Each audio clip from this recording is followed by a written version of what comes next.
Welcome to Playtime is Over. Thank you, Cheryl Wood, for inviting me to be a part of this great, empowering, inspiring, educating, uplifting movement. Oh, it's such an honor to be here. I am so honored and humbled to be a part of this movement with such phenomenal women of today that are making history. They're trailblazers, they're innovators, they're trendsetters, and I am among the elite. I want to say thank you so much for this.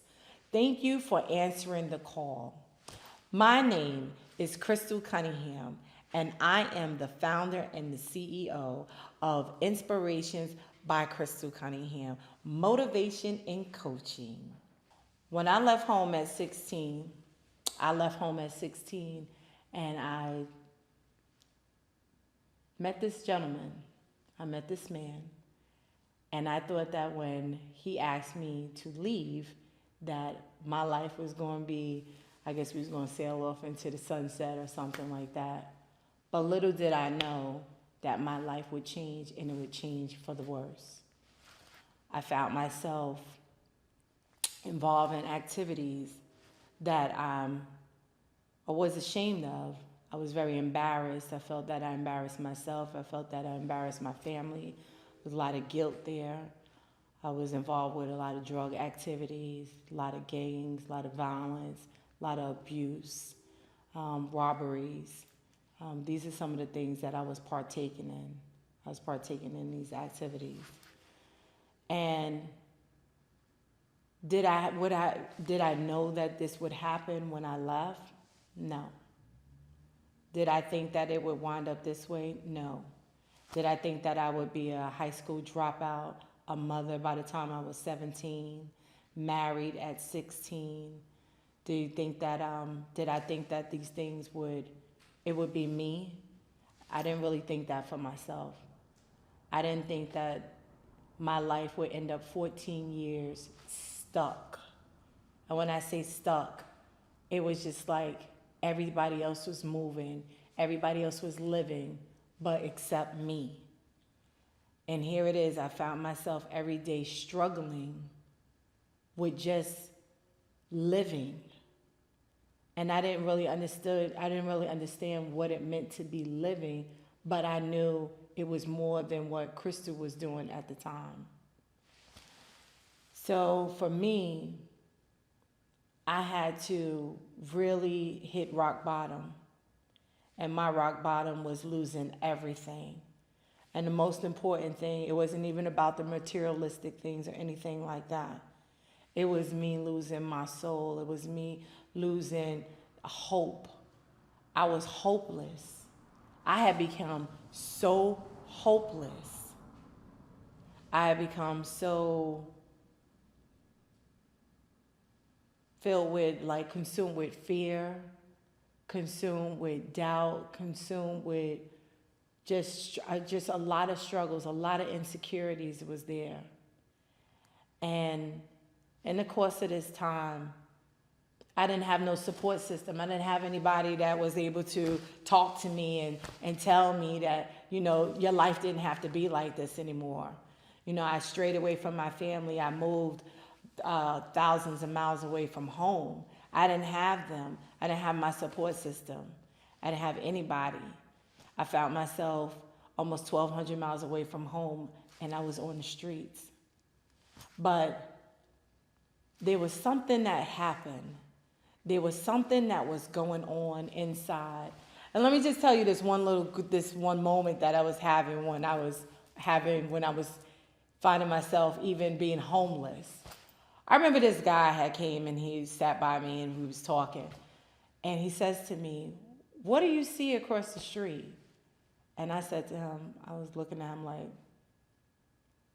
I know I see some trees. I don't know what you looking at, but I see some trees over there. And one of the things that he said to me, he said, "Wow, what a small mind you have." And that perked up something in me. Because when I looked across the street, he said, "If you can't see beyond the trees, then you're in trouble."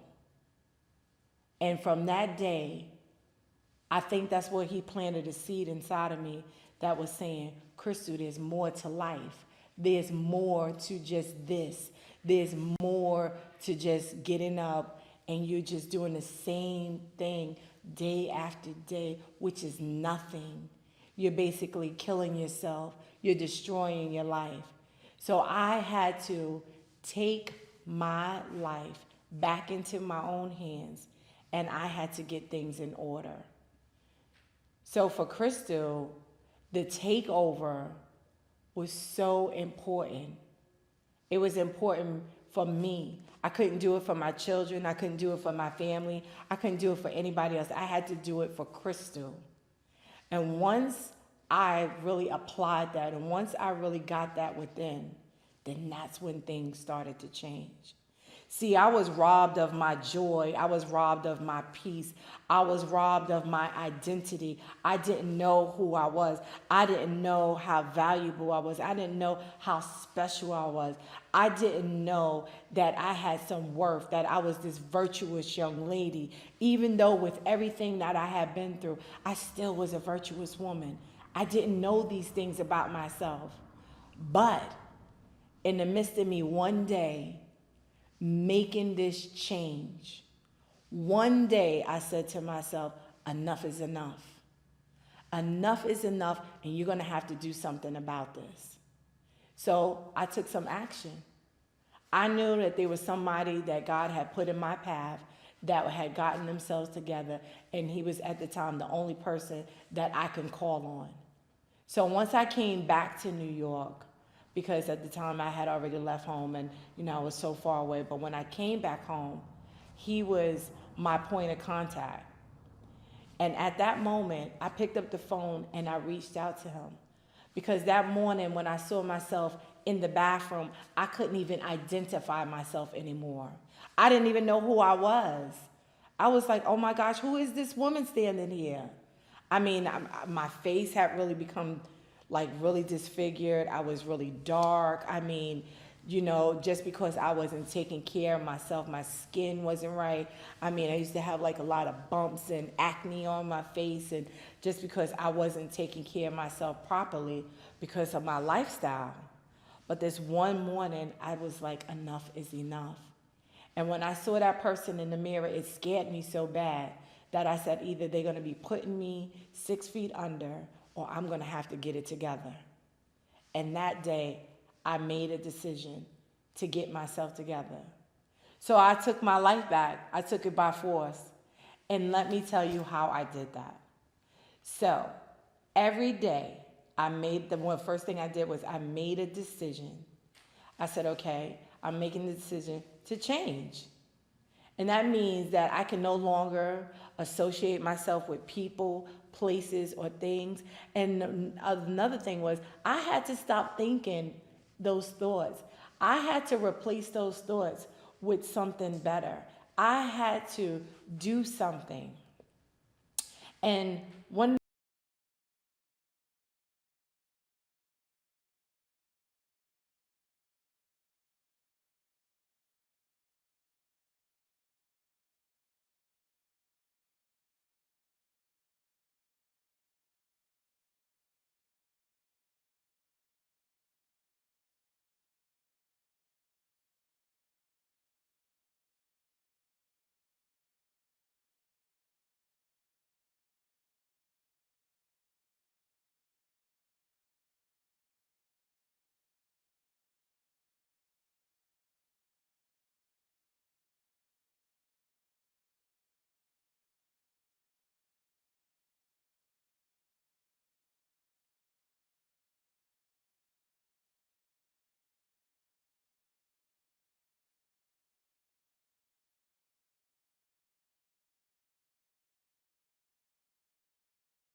always tell people, how can God bless you with more if you're still holding on to the things that's weighing you down? How can you stand up tall and walk towards your destiny if your back is still burdened by your past, by excess baggage? The two don't go hand in hand. So there is a process that you have to go through, and it's not going to be easy. I can't sit here and tell you that every day is a bed of roses. There will be some thorns, but the end result is it's worth it, and the process is never ending. You never arrive. Okay, let me make that clear. There's never like the ending moment where, okay, I've discovered my purpose, I'm walking in it, and then that's it. Nothing else has to be happen. Nothing else has to happen, because you should always be growing and evolving. As you grow and as you evolve, your purpose evolves with you. Your purpose grows with you. So then, okay, you've reached this level and you're good, and you're walking in your purpose. Now it's time to go to the next level. Now there are some more things that have to be burned off. So don't get discouraged about the process, because you understand that it's all for a purpose. It's all for an expected end. Go through the process. It is so, so necessary and so beneficial. Fear can be the biggest thing to hinder us or stop us from walking in our purpose or from letting our sparkle shine, right? Fear has so much impact on who we are and what we do. It's a natural reaction, and it can be beneficial in some situations, but fear can also be very paralyzing. Fear can stop you from walking into that next phase in your life. I've always used myself as an example. When I first wrote my book, there was so much fear. I was like, what are they going to say? Oh my goodness, these people know my past. What if I meet someone and, they say, well, didn't you used to dance? Or I remember when, Javon was this, or Javon did this, or Javon did that. So there were all of these questions and all this doubt, and it was like, can I do it? And so I began to second guess myself. I became afraid of the unknown. And that's natural. Anytime you set out to do something new, anytime you set out to be changed, there is going to be fear. There's going to be the what ifs. There's going to be the doubt. That's natural. But you have to overcome your fears. In order to overcome your fears, you first have to identify, what are your fears?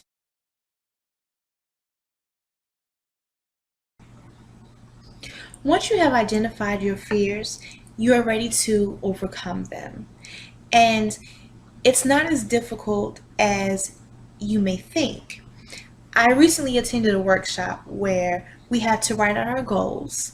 We had to write out the actions that we would take to reach our goals, what could come up to distract us from taking those actions, and what we would do to not allow those distractions to hinder us, right? So the same can be applied with our fears. We write out our fears.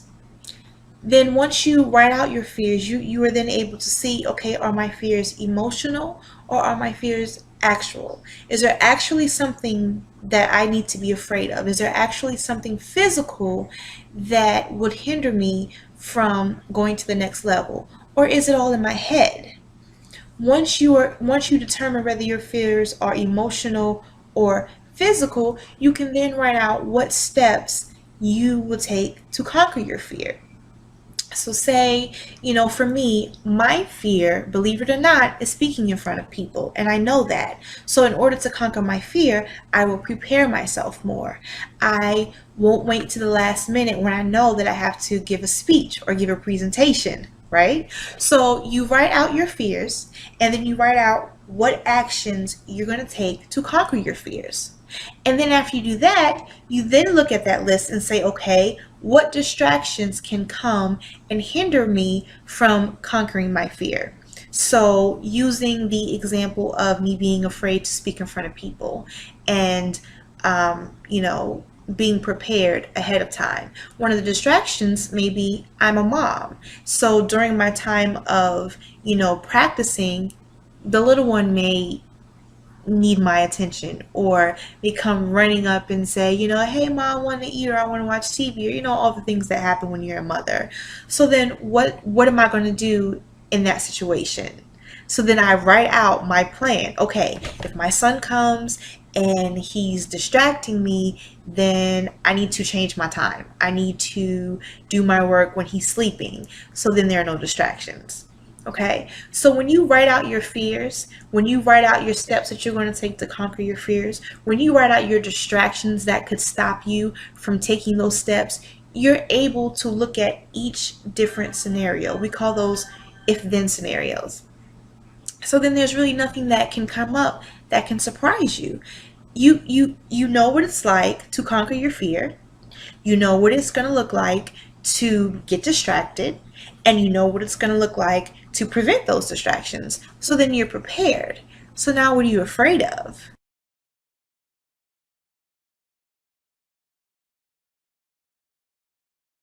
I like to say fear stands for fearlessly expecting a reward. Listen, you already know what it's like to not living your purpose, to not walking your purpose. Move forward, shine, don't let anything hinder you, and expect a reward. If you set out to do something and you're not successful, it's okay. That's an opportunity for growth. But if you set out to do something new and you're successful, that's a win for you. That's something that you get to say, look at what I've accomplished. So don't let fear hinder you. Fear is just a small fragment of our imagination. It's a little voice in our head that we can control if we choose to. You can overcome any fear by having a plan, determination, and faith. We've already set out our plan. You've outlined your fears. You've written out how you're going to conquer them, what distractions are going to come up, and what actions you're going to take to avoid those distractions from hindering you. Now you just need to be determined. Determined that nothing will ever stop you from becoming who you need to become. Maya Angelou has this quote, and I'm going to read it so that I don't mess it up. She said, "You may encounter many defeats, but you must not be defeated. In fact, it may be necessary to encounter the defeats so you can know who you are, what you can rise from, how you can still come out of it." Don't worry about what may happen.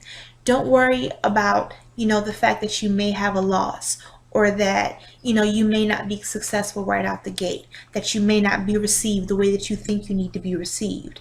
It's all going to add to who you are. It all makes you that person that you were destined to be. It's all a part of your purpose. Begin to use the words I am. I am can be so powerful, but it's what is followed behind those words that make the difference. I am successful.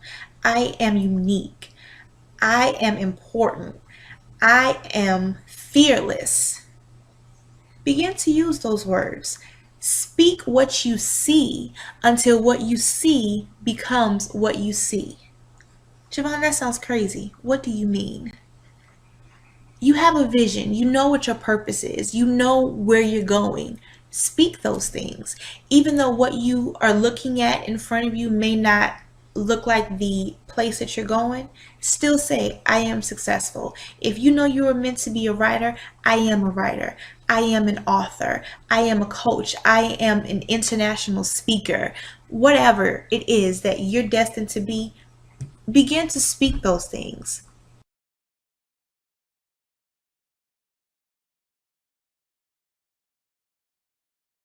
So we've defined sparkle and explored ways to discover it. We talked about how not, to let fear stop us. So now, how do you let your sparkle shine? Simple. You just be who you are. You just do. I always tell people, you don't have to become great. You are great. Greatness was in you when you were created. So just be. Just do you. Just be who you are created to be. Don't let anyone stop you. Don't let the naysayers, hinder you. Don't worry about what people are going to say. And if you make mistakes, guess what? You're human and it's okay. It's okay to not be okay sometimes. It's okay to not get everything right. It's not okay to stay in that same place and to become complacent and stagnant. So, love, discover your inner sparkle and let it shine. Shine bright because the world is waiting.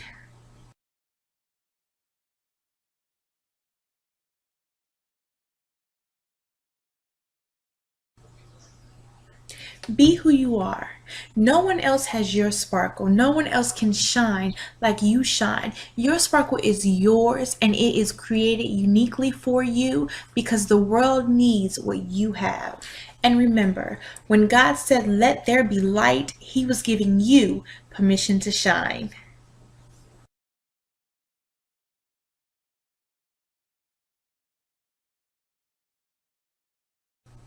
I want to thank you for watching this broadcast, and I hope that the information shared resonated with you.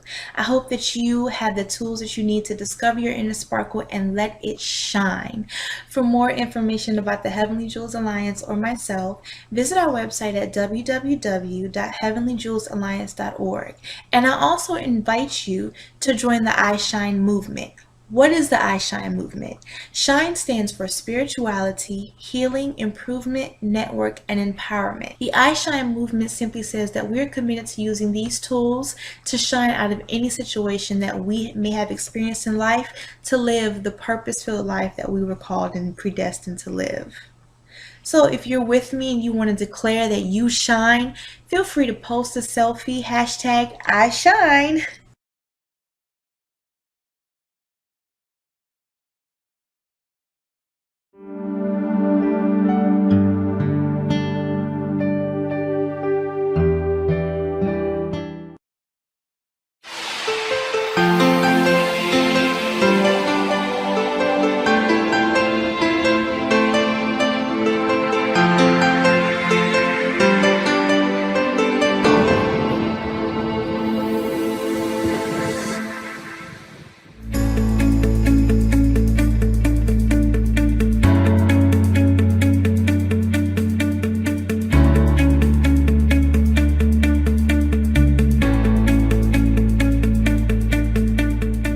Hello, hi, this is Olympia Bordley of Orbs World Treatment, an event management planning company specializing in destination honeymoons.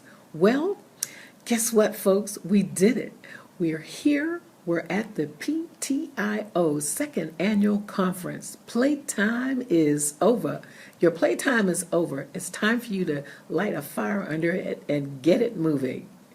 As we get it moving around the room, you should be networking and communicating with all these beautiful people that are here for the next 2 days. Let me tell you a little bit of information, a little background information about myself. I am a native Washingtonian, born and bred right here in the District of Columbia. I grew up in public housing and in a family of 7. I'm number 5, which even though I had 2 younger brothers, they were way bigger than me. So I was sort of the smallest one in the pack and always had to fight my way through to get my voice heard. What I didn't know was that being the smallest one, I thought I had to step back and wait for my turn. But what I learned was just because I'm small does not mean I cannot be heard.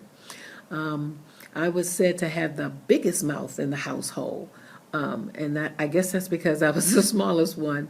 So your size and your stature has nothing to do with where you're going and what you want to be. While we're little, we listen to what our parents tell us, our families, on things that we want to grow and aspire to be. When I was 6 and 14 and 21, you had those dreams that said, when I grow up, I'd like to be. I'd like you to write that down. When I grow up, I'd like to be. What did you want to be when you grew up? Are you still at that point? Have you evolved into what you like to be, or are we still pondering it?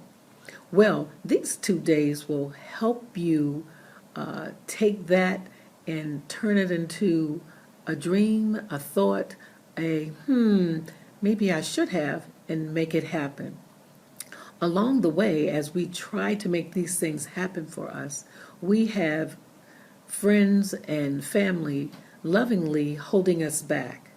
Sometimes when you explain what you like to do or your aspirations, sometimes the people that love us best will sit on our dreams and squash us and say, wow, you think you can do that? I didn't know you could do that. Why do you want to do that?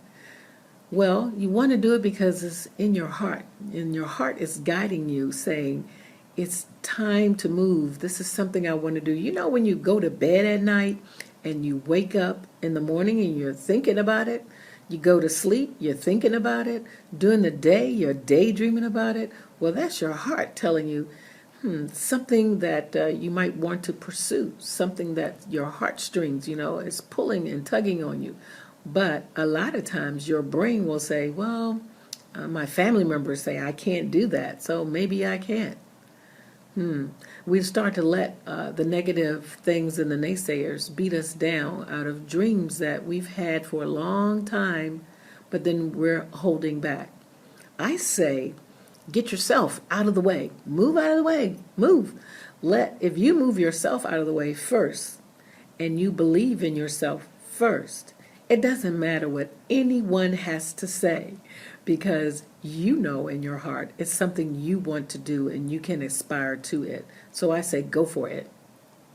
You might want to try to work on your dreams, nurture your dreams, produce your dreams, and then let your friends, families, and loved ones in on a secret and say, look at what I've done over the last year, and this is where I am, and this is where I'm going. There's no stopping me now.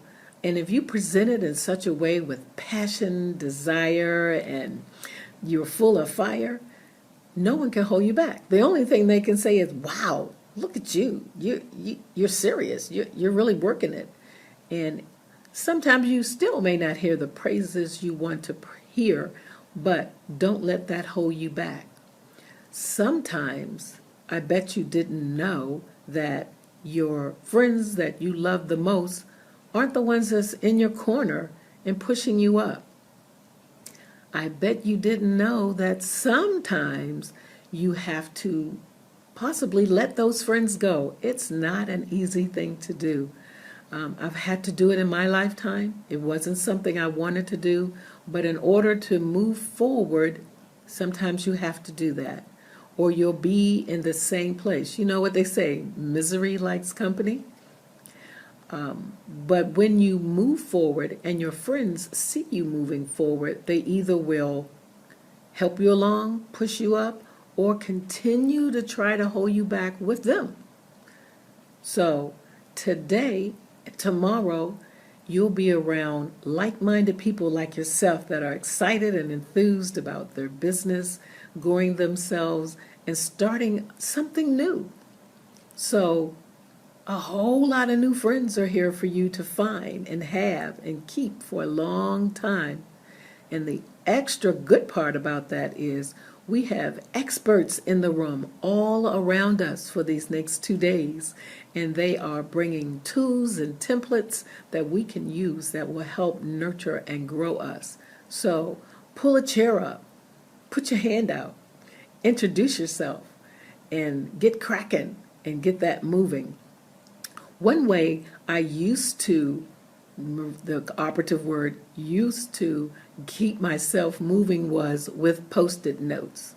Okay, raise your hand. I'm one. How many of those people use Post-it notes? You put a Post-it note on your wall, on your door, on your desk. And now today they have electronic Post-it notes. Oh my gosh, where you can put a internal Post-it note, little yellow sticky note on your computer. So when you first log in and pull it up, there's these little Post-it notes right in front of your face that you can pull off electronically and see. That was the way to go. However, the best way to go is to sit down, find yourself a quiet place, and write some goals. Goals are the best things going. They are the wishes and the dreams that you started with when you were a little kid. But like post-it notes, don't write down 20 because you're not going to do 20 in one day. Write down 3, maybe 4, and then work on those. Write it down, read it, conceive it, and then do it. I bet you didn't know that by writing these goals, it will just fuel you up and flame you. What I discovered is from writing goals and actually acting on them is it is amazing and exciting when I get to the end of one of my goals and I look back and I go, oh wow, I finished that. I did that. I can move forward. It's a wonderful thing. So you should try it too. If you haven't, and if you don't write down goals, start today. Do it today. If you're here and you're not sure what you want to do, how you want to change what you're doing, listen to all these sessions that are going on that will fuel you and give you food for thought that will help you move to the next level. Some of us are just starting, and some of us are consummate professionals, like the people up here on the podiums and the dais and speaking to us all these couple of days. But some of us are still looking. This is an excellent place to look for those tools. Look and listen, take copious notes, and make friends, and don't stop until you can find what it is that you're looking for.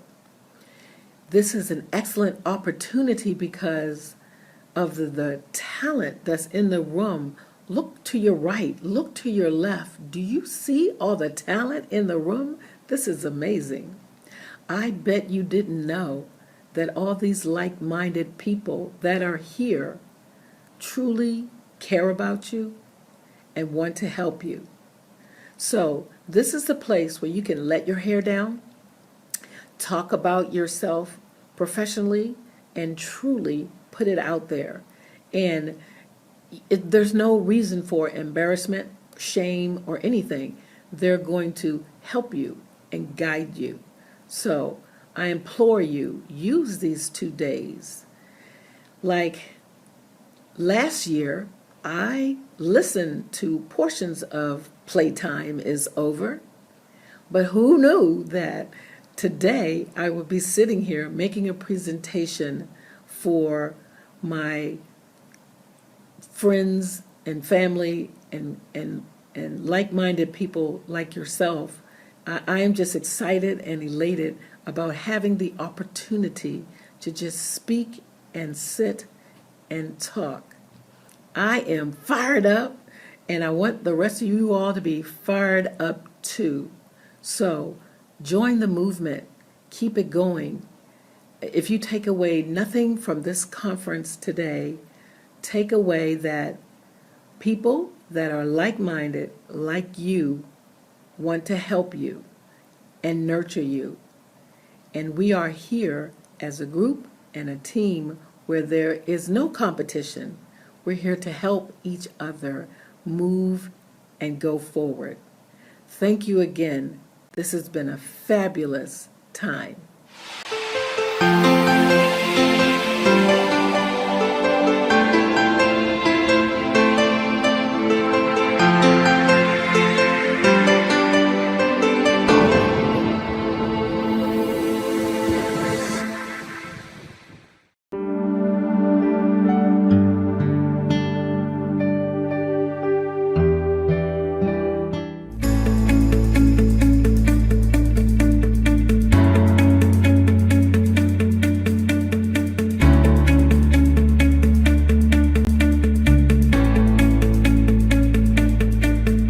Ladies, I'm so excited to pour into your lives. It gives me great pleasure to share my story, my vision. On April 2nd of 2014, my pastor ministered on Write the Vision, Habakkuk 2:2, a sermon I have heard 1,000,000 times and understood. But this time it was different. On Tuesday, April 4th of 2014, God gave me a vision. It would be named Sister Circle. I would lead a group of women, and my purpose is nurturing, cultivating, and enriching relationships of old and new. That's my gift. My initial response was, hold up, God. You know I'm not a minister. His response was, I know that. Your life is your ministry. I've been writing the vision ever since. My gifts will come alive in 2015. I've owned and operated 2 successful businesses in my lifetime. Both businesses were my passion, my vision, and God blessed my vision, which were passions each and every time. I've always had the unique ability to nourish, develop, and enrich relationships. It's a natural God-given gift. I'm passionate about people. By surrounding myself with people who inspire me, it helps me to grow. It's a winner's circle. Sister Circle's a group of women serving wisdom, knowledge, and understanding. We dream big. We believe big. We pray big. And it's manifested in our lives. Our contentment lies in walking in our purpose and pursuing our passions. Walking in our destiny in this thing called life. We're mothers, we're sisters, we're daughters, neighbors, family, and friends, seeking and finding the desires of our hearts. Somebody needs your energy to sow into their lives. My life has never been my own. My life is my ministry. From the beginning of time until the end of time, I'm walking in my purpose and my passion. And if I can help somebody along the way, my living is not in vain. If you don't walk away with anything else, follow your passion. Find your passion so you can walk in your purpose. Find your passion and then you'll know your purpose. Mine's is Sister Circle. With a winning circle, your possibilities are endless.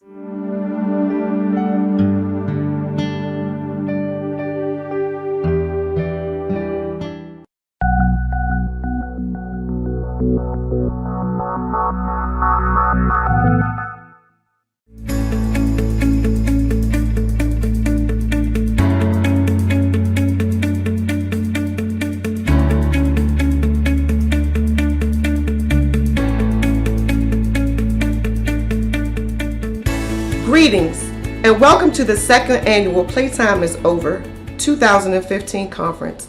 My name is Rochelle Smallwood and I am a victim of workplace bullying. Growing up in Maryland, my family's focus was to maintain good grades and to go on to college. I did just that. After graduating from college, I picked up my career ladder and landed it on a nonprofit agency. Several years later, I picked my career ladder up again and I landed it on the state of Maryland. Working there for several years, becoming a consultant as a mental health therapist and a mentor, I decided I'm going to pick up my ladder one more time. I picked up my ladder for the third time and landed it on the federal government's building. And boom! To my surprise, I became a victim of workplace bullying. The definition of workplace bullying is the persistent, offensive, intimidating, and abusive use of power by humiliating and undermining the victim, self-esteem, and their confidence. During the 7-month period, I received 5 evaluations. A typical year, an employee receives 3 evaluations. So that right there started the trail of me understanding that I became a victim of workplace bullying. During this time, I was given more tasks than most people. I was given tasks that was not a part of my performance description. I was also given tasks that had nothing to do with the job criteria that I was set there to do. Months and months of this went on, being told that, are you smart enough to do this? What is wrong with you? Are you incompetent? Are you sure you know how to do this job? Months and months of meetings, months and months of time frames and deadlines that made absolutely no sense because I was the only one having to reach this criteria. Going through this frayed me mentally, emotionally, and my health. I decided to go and talk to my physician about this. During the time that I was still being bullied at work, I asked her, just let me have at least a couple of days off. She indicated, be strong, go back to work, you're fine. So I did just that. Until I realized one or two things was going to happen. Either I was going to cry or fight. And when I started feeling those feelings, I went back to my physician again. I said, I have to be off. I need to be off. And so she granted it. She put me on a 30-day trial, giving me several items and several responsibilities to do. So out of those things, I had to meet with the psychiatrist, meet with a therapist, as well as meet with a psychologist. In a 30-day period, I figured I can do that because I wanted to rebuild my self-esteem, rebuild my confidence, and to rebuild my courage to go back into the workplace. During this time, I realized that, hey, maybe I'm going to get help that I desperately needed for all of these months of being abused. But to my dismay, I wasn't there for them to help me. I was there to help the professionals. Me giving my story started to help them to understand what the face of workplace bullying looked like. Workplace bullying, the victim typically is an individual who is self-confident, self-reliant, a great communicator, has relationships with their peers and their coworkers. So most people couldn't understand why you. Months being off, every morning I would wake up and ask God that very question, why me? I asked this day in and day out, God, why me? And one day the answer came back to me, why not you? And then I would ask God again, why me? Being off, my family asked me, did I need any money for a mortgage? Did I need help with food? Did I need help with just the daily living of life? Your electric bill, gas. But luckily, even though I was hurting financially, I still was able to have faith and keep on moving. I asked God one more time, God, why me? And it came to me. That very moment, that pinnacle moment, it came to me. The reason why I was going through this is because even though I had gone through the storm and was still going through the storm at my job, I was there thinking the physicians were going to help me, but I in turn really helped them to understand what workplace bullying looked like. I understood that nobody in my family or none of my friends ever asked me if I needed personal care items, if I needed toothpaste or Listerine or anything. So it started to resonate in me that maybe others who are suffering, who don't have food, who don't have shelter, maybe this is what they need. So at that pinnacle moment, by me asking God, why me, He gave it to me to start a nonprofit to help other people in underserved populations residing in the community, domestic violence, shelters, veterans, and homeless populations to provide toiletry items for them. So now the question and my purpose and my destiny became clear. The question was no longer, why me? The question was, why not me?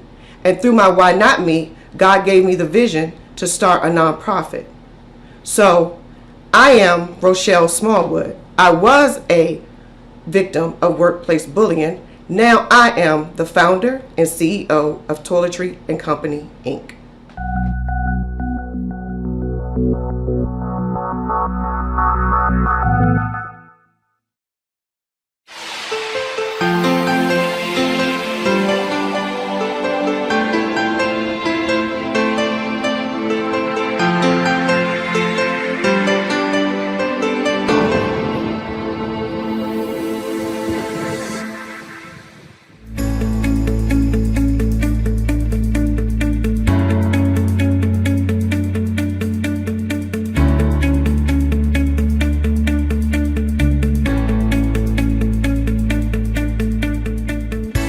Hello, my name is Christine Norman with Life Ministries. That's LYFE for Living Your Faith Every Day. And I am so excited to be a part of the 2015 Playtime is Over conference with Cheryl Wood. You've likely heard from some dynamic speakers, all designed to equip you to walk into your destiny. So I just want to add some thoughts on maximizing your past to maximize your future. We're going to be taking some notes, so if you don't have pen and paper, why don't you press pause and grab some, and I'll wait for you. Maximizing your past to maximize your future. Everyone has a past. Let some tell it the past is the last place that you want to go. The past is where your mistakes were made. It's where your regrets were formed. It's where some vowed that if they ever made it out alive, they were not going back. I want to submit to you today the possibility that the bad rap the past has gotten is not the whole truth of the matter. While we do not want to dwell there or live there or get stuck there, there is some good information in our past that can provide us with valuable insight as we plan for the future. Everyone has made mistakes and even possess some regrets from the past. Those need not fuel shame or guilt, but rather serve as good insight for the type of experience that we've gained. Some of our greatest mistakes can turn into our greatest lessons when we evaluate the past with a learning lens. Gone are the days that getting it right the first time or being perfect is stressed or preferred. John Maxwell, a famous leadership trainer and author, wrote a book entitled Sometimes You Win, Sometimes You Learn. We learn this as sometimes you win, sometimes you lose, but when a lesson is involved, it's hardly a loss. A win-only mentality is destined for defeat and surely does not result in the determination and perseverance required in today's challenging marketplace and entrepreneurship. Warren Buffett has been quoted as saying he would not hire a leader unless he or she had overcome a significant tragedy or challenge. Experience that is untested is not experience at all. And we gain experience from our losses and mistakes just as much, if not more so, than our wins and accomplishments. So how do we maximize our past? I'm glad you asked. First, we must resolve it. Anything that you need to let go, make peace with, or come to terms with must be resolved. This is important. Whatever you hide, whatever you run from, whatever you fear getting out, or whatever is unresolved will control you. I once heard it explained that making peace with the past means that you accept that it couldn't be any different because it made you who you are.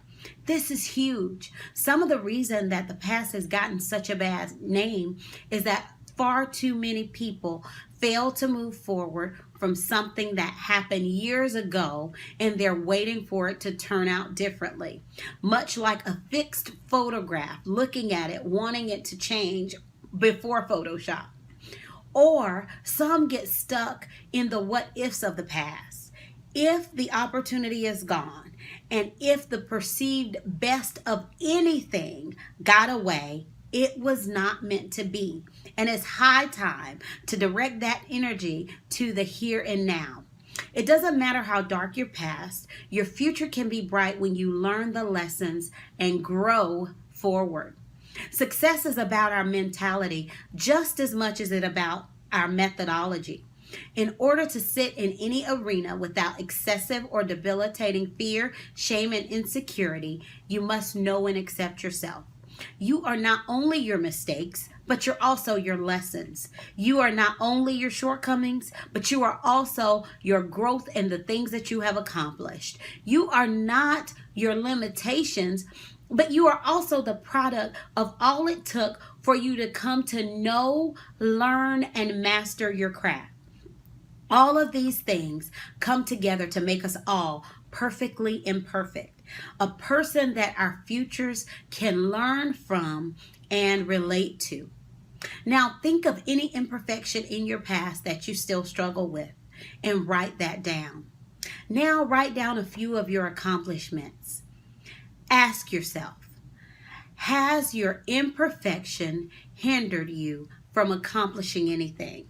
Now, I already know before you answer that it hasn't, because if you had any accomplishments to write down, that means that those things you struggle with did not stop you. So it's time to let those go and stop defining yourself by your imperfections. The second thing we have to do is to revisit the past. Are there any clues back there that clue us in on who we are today? Are there experiences that have given our lives deeper meaning because we went through them? Are there people that we relate to and understand better than others because of those experiences? There is a gold mine of success that awaits those who leverage everything that they are and everything that they've been through in the area of their vocation and their purpose. I don't just mean monetary success, but success in terms of a win for both sides. You're able to see your own growth and have full circle moments that come from working in an area that you once struggled or fell flat in, and your participants are able to gain from your authenticity and relevance. Whenever a how-to class is held, people want all the details. They don't just want a glorious ending or just the beginning or just a few steps. They want the good, the bad, and the ugly, and they need it. They want to also know that you are the first success story of your own lesson. We sell ourselves short when we don't tell the whole story. We also sell ourselves short when we measure ourselves against others. Have you ever stopped to measure yourself against the you of 20 years ago, or even the you of 10 years ago, 5 years ago, or last year? Those are the nuggets that we can use to encourage ourselves and those that we teach, lead, and serve. There is an African proverb surrounding a word they call Sankofa. The word actually translates to go back and fetch. The proverb explains that it is not wrong to go back and get what you have missed. When we practice this proverb, we too can go back and get what was once immature, incomplete, or inadequate, and redeem it by adding the information that's needed and helping others. This look back can also give us tremendous clues for deeper purpose and meaning in life. Some of us were deeply passionate about causes that we've forgotten. Some of us had great ideas that we were going to execute, but we let fear get in the way. Some of us may have wanted to find answers to problems that angered us or that go unresolved to this day.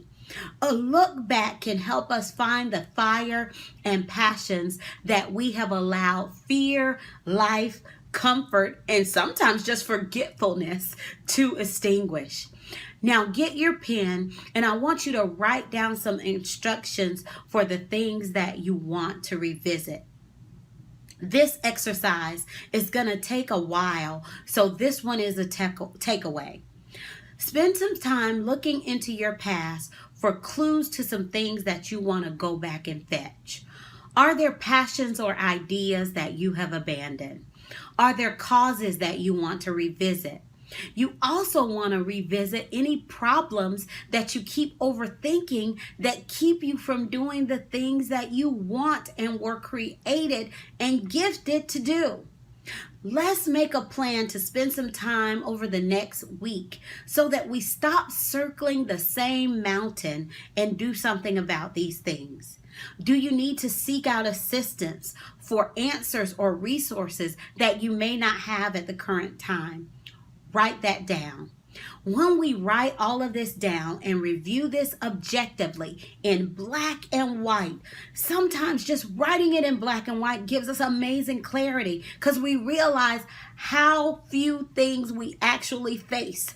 If we write down all of our problems, we see that we've been circling the same things for years, and we also see how few those things really are or how they relate back to a similar theme.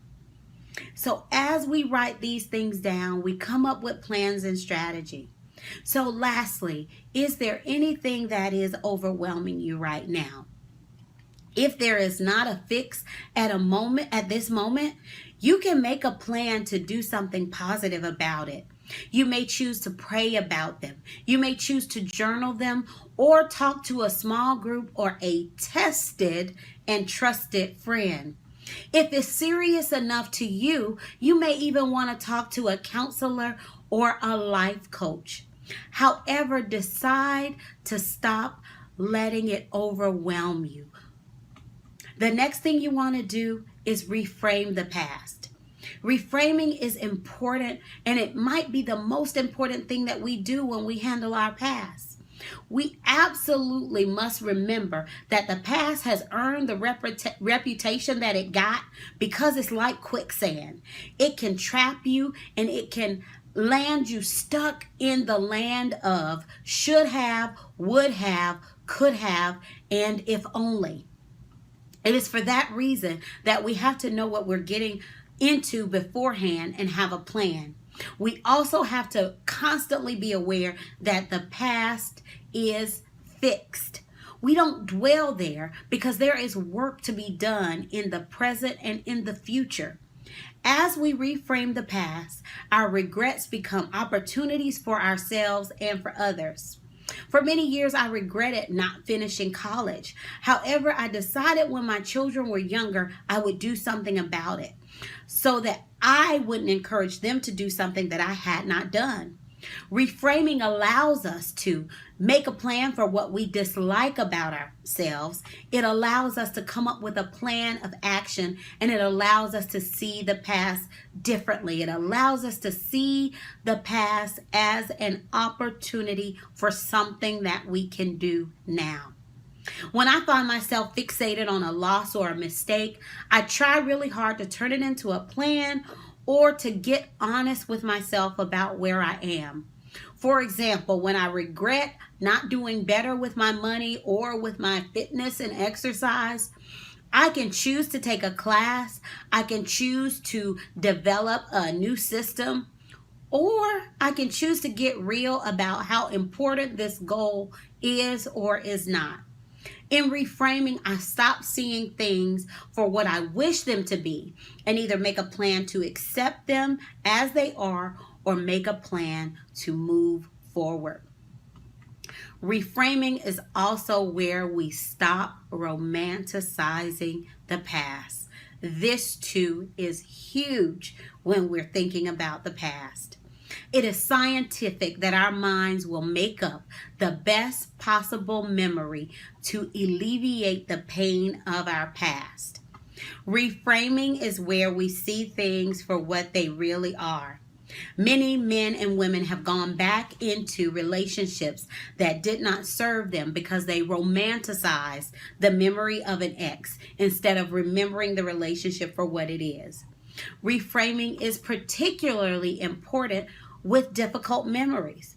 We must find the good in those situations, even if the only good thing about it is that we made it out. Reframing is where we make sure that we paint our history so that we are victors and not victims. Reframing is where I didn't have much becomes, look at all I achieved despite what I lacked. It's where I only played a small role becomes, despite my title, I did a great work and went on to do some great things. Or despite my title, I take pride in the work that I did there. Reframing is where we see what was instead of what was not. It is where we see what we have become and not just where we were. However, we don't hide or get rid of the difficult parts of our stories because they show us our progress. I was once ashamed of all of the dysfunction that I came from or my own mistakes. However, I have learned to look at how far I have come, and I use it to encourage others who may be stuck where I once was. I always love it when a parent asks for prayer or advice for their young adult and they're asking me.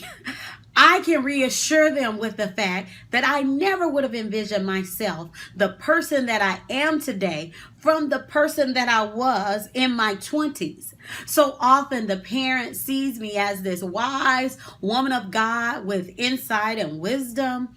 And while there may be some truth to that, I absolutely have to share to them how I came by being this woman and the dramatic comparison of who I was then and who I am now. I get to comfort them with the fact that just like I was and where their young adult is, it can be dramatically different in the future. So then my past, with all of its ups and downs, becomes a resource to me and a resource to others. So in order to reframe your past, ask yourself, and I do want you to write these down, what thoughts about yourself do you need to change? So many battles are fought, won, and lost in our minds. Much of the stress we are under comes from the way that we think. One of the best definitions that I've heard for stressed, other than the fact that it spells desserts backwards, and that's really good for stress, is that stress is a result of arguing against reality. Are there some things that you just need to accept because you have been arguing against a fixed reality? How do you tell the difference? Arguing against realities that are in someone else's control is something that you may need to let go. Arguing against matters that have already transpired may be matters that you need to let go. Arguing against matters that leave you hopeless or powerless or the victim in someone else's story, those may be things that you want to let go. These are the things that you have to spend time contemplating in the still and quiet moments of your life. These are the things that you got to think about, and you got to slow down to think about. Because when we're going after our futures, we're so busy. But we have to slow down and ask ourselves and ask our Creator, is holding on to this serving me or serving anyone? Now, we don't let go of everything, because holding on to a dream and everything that comes with it, that's a good struggle. But in your quiet time, that's where you decide whether holding on is faith or futility. Kenny Rogers said, you got to know when to hold them, know when to fold them, know when to walk away, and know when to run. That's not just a good country song. That is some good advice. Learn how to let go of what does not serve you, what does not serve your purpose. Learn to be kind to yourself. The serenity prayer that is used in 12-step program says, God, grant me the serenity to accept the things I cannot change, the courage to change the things I can, and the wisdom to know the difference. Spending time and energy on things we cannot change is a time waster and a dream killer. And we want to be successful in our endeavors. That's why you're at the conference. That's why you're listening to these words right now.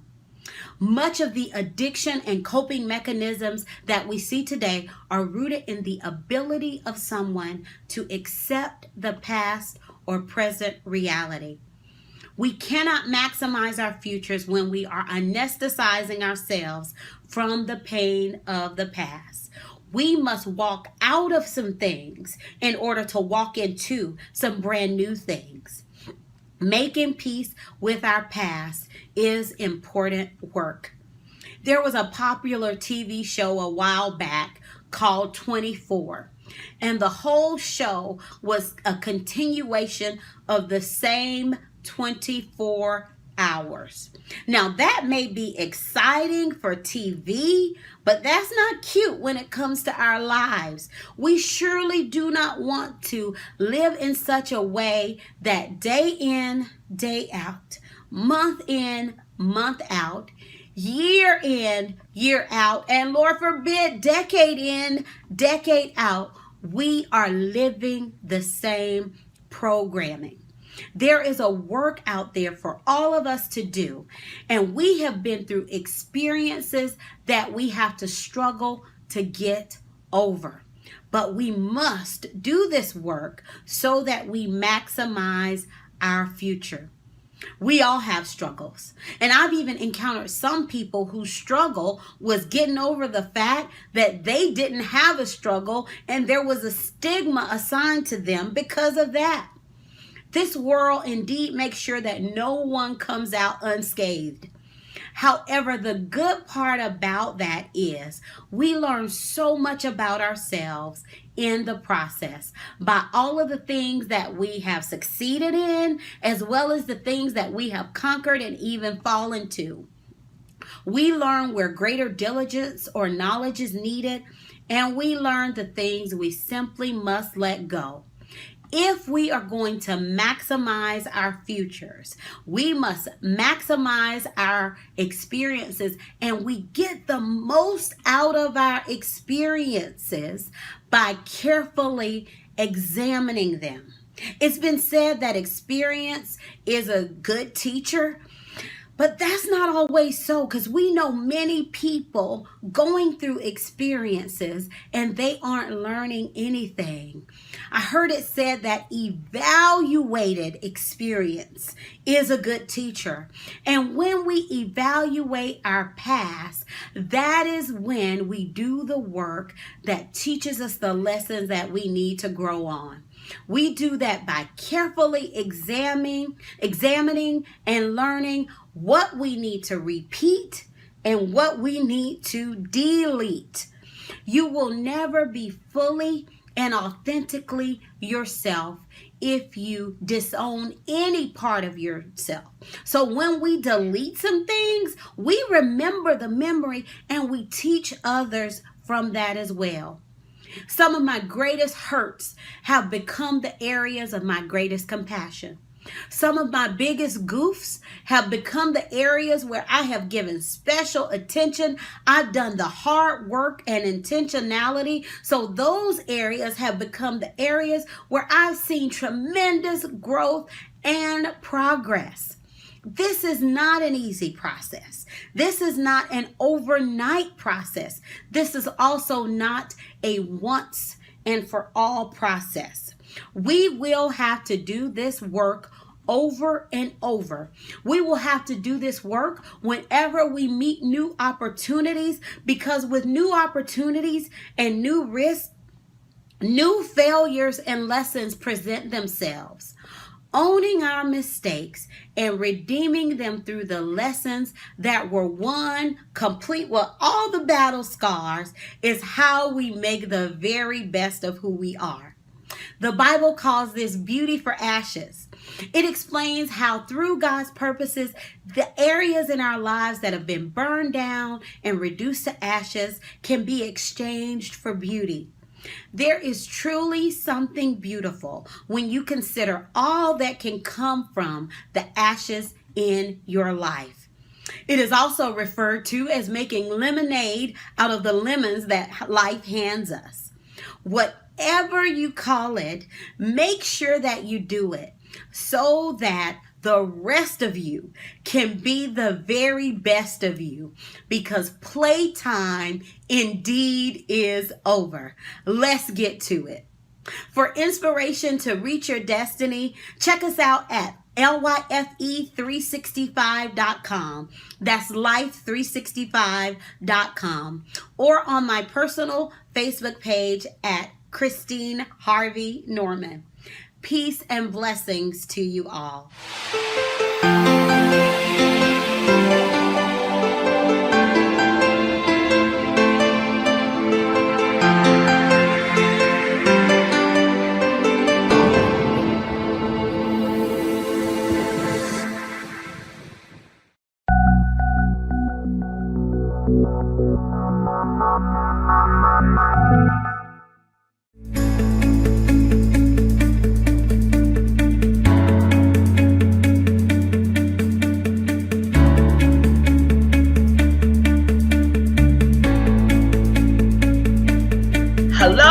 Hello, and welcome to the PTIO conference. This is your girl, Deborah Phillips. I hope that everything is going wonderful for you at this present time. Let me ask you a question. Have you ever been in a struggle, you've been in a challenge, or you just been fighting something in your life? Well, let me ask you a better question. Does the same struggle keep coming up over and over and over again? If that's you, raise your hands. Girl, I got both my hands and my feet. You can't see my feet. My middle name should have been Struggle. Let me tell you, I'm the oldest of 6 kids, and I struggle to get attention from my mom. You know, I struggled with a lot of things in my life, and the only thing we knew was struggle. My mother struggled to put food on the table. My mother struggled to keep a roof over our head, and she struggled to make sure that we had clothes on our back. So for me, struggle was always a negative thing. We had 3 things going on in our life: struggle, poverty, and lack. That's all I knew. And at one point in my life, I just felt hopeless. You know, I couldn't get a job. I couldn't find a job anywhere. And the friends that I had, I thought they were my friends, but I found out that they weren't my friends and that they stabbed me in the back. So I didn't trust people. And I started hanging out with the wrong people. I started selling drugs and doing all the crazy things that I can do in my life. And one night, somebody introduced me to crack cocaine. And the first time I took a hit, I was addicted. I was hooked. And this went on for a while. And before I knew it, y'all, I was living with my mom. Things got so bad with the cocaine that I had to move out of the house because I didn't want nobody to see what I had become and what was happening to me in my life. So while I'm out there doing everything I'm big and bad enough to do, I'm living with a friend of mine now. And one night we was getting high. We had got so high that it felt like my heart was about to bust out my chest. So I said to myself, I told my friend, I said, I just got to go lay down. I got to go lay down and just take a break because it feel like my heart is going to bust out my chest. So while I'm laying there, I got one hand on my heart and one on my stomach, not really paying attention. And then all of a sudden, I felt these 2 heartbeats. And I was like, whoa, wait a minute. What was that? I said, now I know I'm high, but am I that high that I'm hallucinating and think I'm feeling 2 heartbeats? So I got myself together, laid back down, put my hands in the same place. And guess what? Not only did I feel my heart fluttering, but I felt the heart fluttering in my stomach. And I knew that I was pregnant. Whoa, let me back it up. You know, I should have known something when I didn't see my cycle for 2 months. But I thought it was the drugs because the drugs have a way of messing up your mind, your spirit, your soul, and your body. So I never really paid it any attention. Went on to the doctor. Sure enough, got a test, and I was pregnant. I'm sitting there crying. I'm like, oh, my God, what am I going to do? What am I going to do? And the lady says to me, oh, are you crying happy tears? I said, no, I'm crying because I'm pregnant and I don't want to be. So I'm sitting there, I get myself together, and I say to the lady, I said, can I make an appointment for an abortion? And she said, sure. Is that what you really want to do? And I said to myself, yes, here, I'm addicted to crack cocaine, and now I'm pregnant. I can't deal with both things at the same time. I just can't deal with all of this. So I made my appointment. On my way out the clinic, they had a chart on the door that showed the development and stages of a baby's birth, from conception all the way to birth. And I stopped and I read the thing, and I looked where I was in my, in my pregnancy, and I seen where the baby not only had a heartbeat, she had fingers and toes. And notice I say she, because I never thought I had a boy. I always knew if I got pregnant, I would carry a girl. So there she was, already developed, just really, really tiny. And then I stopped with my crazy crack addict self and said, now if I have an abortion, that's going to mean that I'm murdering this child. Can I live with that? And I said to myself, no, you can't. I went back into the clinic. I canceled my appointment. The lady said, are you sure? I said, yes, I'm sure. She said, you got to be absolutely sure, Ms. Phillips, because if you give up this appointment, it might be weeks before you can get another one and you'll be further gone. I said, no, I'm fine. And I left the clinic and I looked down in my belly and I told the baby, I said, well, I guess you got to hang with me until you're born. And I went back out into the world doing whatever I thought I was big and bad to do, getting high and running the streets, the whole 9 yards, y'all. But you got to hear this, because in the struggle, there's purpose in the seed. Okay? So get ready to have a baby. Going to have her. And after I had her, because I told them that I was using the drugs the whole time that I was carrying her, I couldn't see her right away. They had to run all these tests on her. So they run the test on her. And while they doing that, I go down there and talk to a social worker. I said, look, I was a horrible mother when I was carrying my daughter, and I just want her to have a better life. So I was thinking about giving her up for adoption. So we started talking. And in the midst of us talking about this adoption process, my name came over the intercom, and it said for me to come back to my room. So I go back to my room. They said it was time for them to, take my temperature and all this stuff, make sure I'm okay. And then she said, oh, by the way, a nurse is going to be bringing your baby in to see you in a few minutes. I said, okay. So I stayed in my room and I waited. And it took maybe about a half an hour later before my daughter actually showed up. See, I'm still calling her my daughter. So when she brings her in, she checks my armband and she checks the baby's armband to make sure that, I'm her mother and she's my baby. And the moment, y'all, that she put that baby in my arms, I knew why she was birthed. I knew what her purpose was. Her purpose was to save me from myself. See, because I was being destructive and I was living a life that was destructive, and I knew sooner or later I was going to die, and so did God. And I believe that he held on to her in my womb to make sure that nothing happened to her. And even though she was in a toxic environment, because I ran the streets and I did whatever I could do, the drugs, the cocaine, I smoked weed, I smoked cigarettes, I drank, I did it all. This beautiful baby had come into the world, and she came just to save me from me.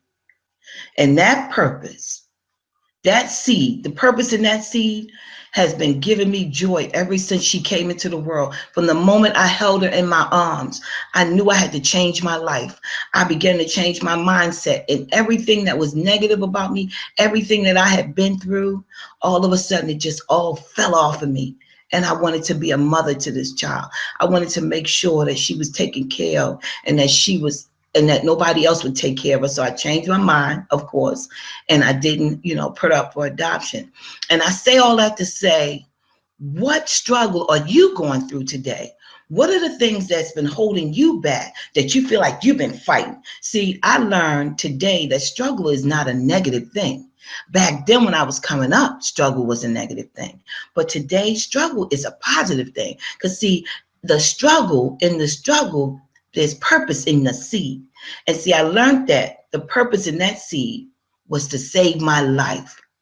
God had gave me such a gift, and I love my daughter so much. She'll never really fully understand the love that I have for her. I want to show you something. I don't know if you can see this. This is my daughter and myself. And this is me at my graduation, and she is a beautiful young lady. Matter of fact, I'm at her house today. I'm recording from her place. And here she is. Hi, I'm in the flesh. That is my beautiful daughter, and I'm just proud to be her mother today. I'm just proud of what she's done in my life, how she's changed my life in so many ways. So I ask you again, what struggles are you in today? What is it that you keep ignoring, or the struggles that keep coming up in your life that just come up over and over and over again? Because see, there's a purpose in that seed. You have to end up surrendering. See, I learned to surrender to my struggle. Let me tell you, we were supposed to do this recording Friday, but in the process of doing this recording, all kinds of stuff just went crazy. My camera wouldn't act right. She couldn't see me. I could hear her and I could see her. And then it kept cutting off. The internet was acting crazy. But the one thing I learned in it all, and I had to look back on it, I learned that even in my struggle, in that time, there was a lesson for me to learn. There was something for me to learn. I learned that I have to have patience. I learned to have confidence. Do you know how much a struggle it was for me to even do this video right now in front of all these people who are going to see this video? I tell you, I think I gained 2 pounds by it, you know, but I learned to do this. I do this today. I surrender today to the struggle, because I know on the other side of the struggle, there's a process, there's a purpose in the seed. So I say to you all today who are watching me, who have been through something, who's going through a struggle right now, throw your hands up. Stop throwing your hands like this and throw your hands like this. Because when you throw your hands up like this, God can work with you.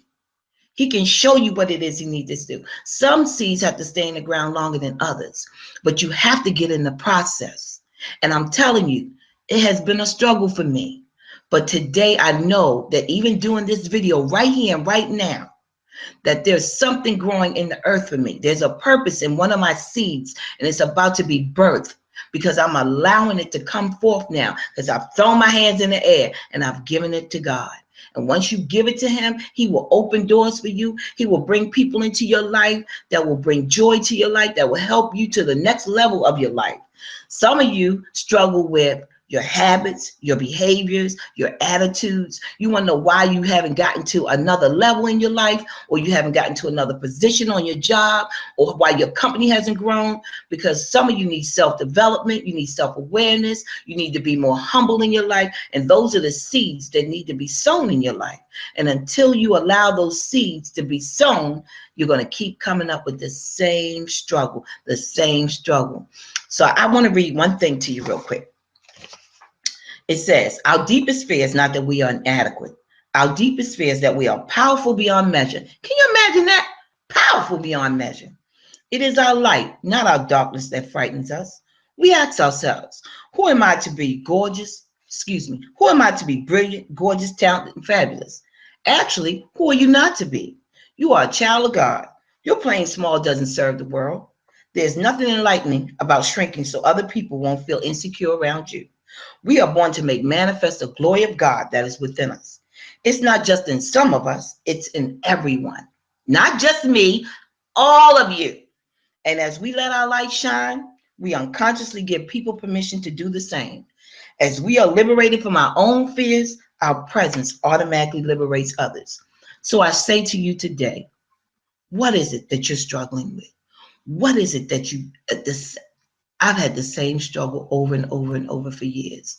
What is it that keeps coming back up in your life that you know you need to do this and allow the process to take place so that the purpose in that seed can be sown into your life so that you can go to the next level? Come on, people. This is a event that says playtime is over. So playtime is over, people. It's time for you to get on the ball. Get with it now. Do this and stop doing this. Let it go and let God, and he will open doors and he will do things in your life that you could not even imagine. You were born for greatness. It's in your DNA.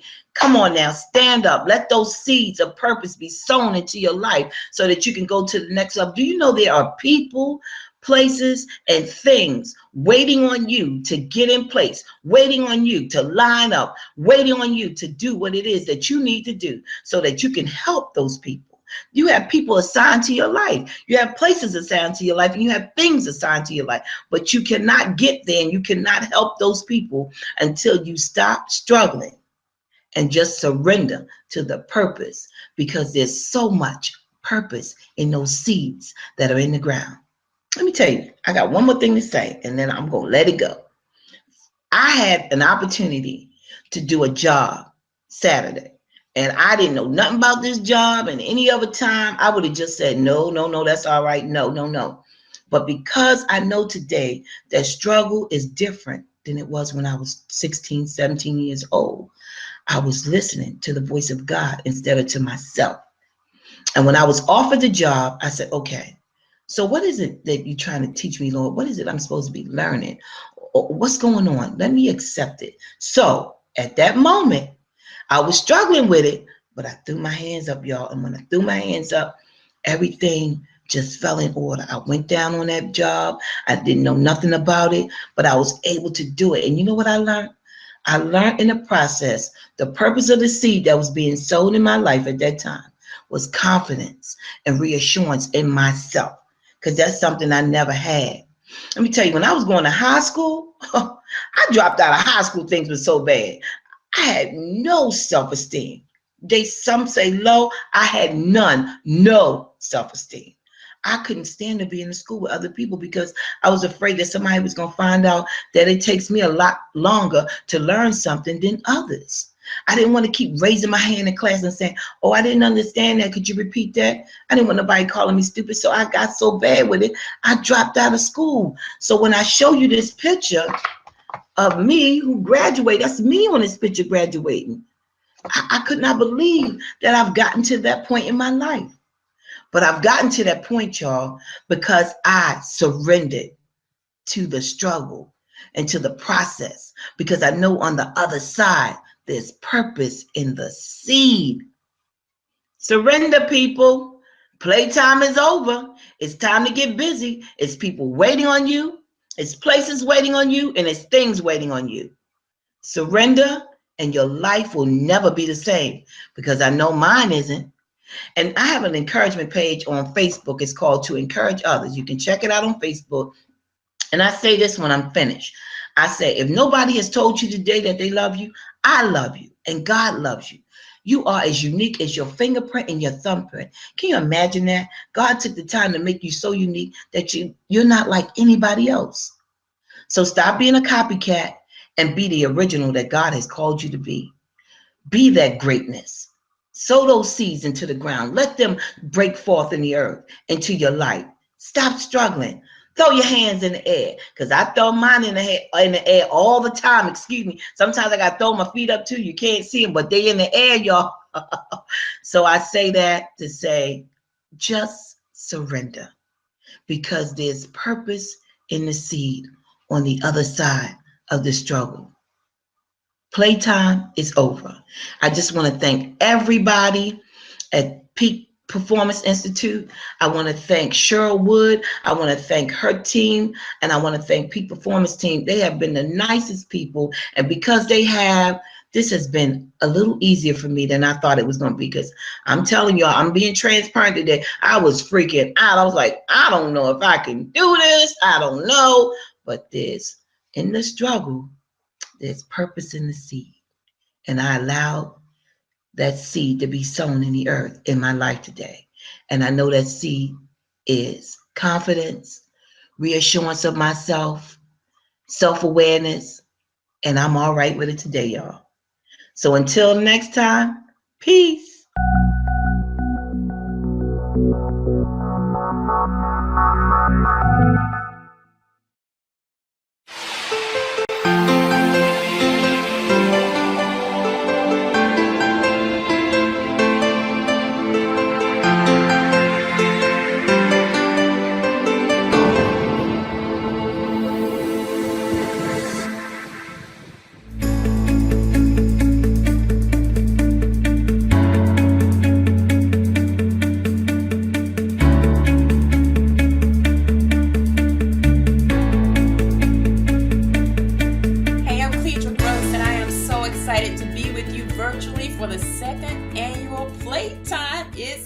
over, I am sending you a virtual hug and round of applause for pressing your way to be in the midst of amazing women. And let me tell you, I am going to go beyond excitement and go to equipping you to having the skills. Okay, I'm sorry. Who is it? I'm in the middle of something that I've committed to. Who is it? Distraction. I should have known. Every time I make up my mind to do something, here you come, trying to distract me and get me off track. How many of you can relate to distractions?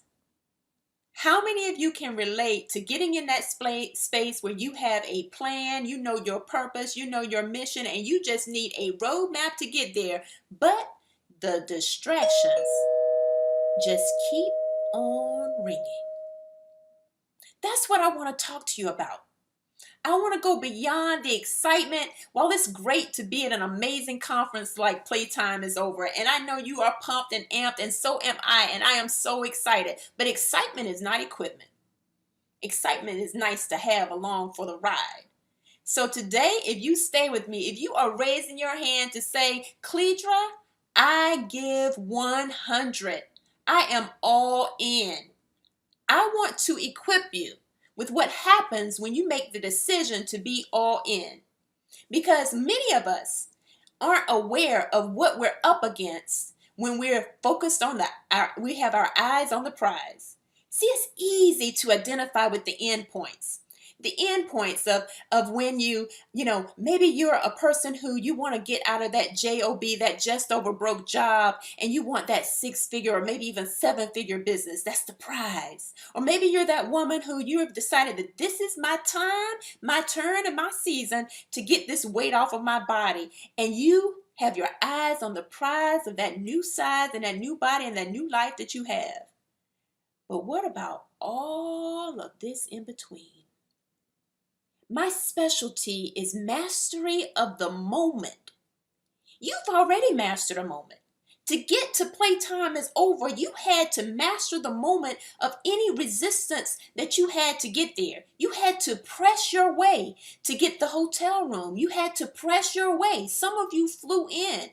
Others of you drove. You had to press your way to find the money. You had to press your way to find the time. So I know I'm already talking to masters, people who have mastered the moment. But I want to give you more tools to conquer. No, to do more than conquer, to take distraction by the throat and take it down, because after all, playtime is over. So if you have raised your hand to say, yes, Cleedra, I give 100, I am all in, then I want 100% of your attention for the next few minutes. And I promise you that I will equip you with what you need to go beyond the inevitable distractions that will occur when you leave Playtime is over. So bring out your iPads or your sheet of paper, and I want you to write the word distraction. Write it vertically, DISTRACTION, distraction. And then I want you to write dare, DARE. So you should have distraction and dare, all written vertically. And yes, there are 11 weapons of distraction, and that's what I'm going to wake you up to, and then I'm going to give you a dare. Because this is all about repeating what you did to get to Playtime is over. And that is pressing your way. Pressing through. Pressing through. No one gets an easy pass. No one gets a stroll to their goal pass in this life. It just does not happen. But I know I'm talking to women who are well aware of that. So let's jump right in. The first thing is disappointment. As excited as I know you are, and as amped as you are and pumped, you will have disappointments along the way. And if you're not careful, if in your mind you have constructed this idea that it's going to be a straight line from end point to end point, disappointments can get you way off track. The second thing is imaginations. When I work with my clients, imaginations are these stories that we make up about ourselves. We make up stories about what people are saying about us. We make up stories about what people are thinking about us. We make up stories about how something is going to go, and we haven't even started. And this is what I tell my clients. If you're going to make up a story, make yourself the star. Make yourself amazing in the story. It's made up anyway. So our imaginations can be a tremendous distraction against our purpose. The next thing is a setback. You'll get in a great groove. I know you will. You're going to get amazing information over the next 2 days. You are immersing yourself and you are focused. You're doing everything you're supposed to do. And when you get out to implement and execute your plan, just know that there will be setbacks. It's a part of the process. And those setbacks sometimes emotionally cause what's next, the T, tension.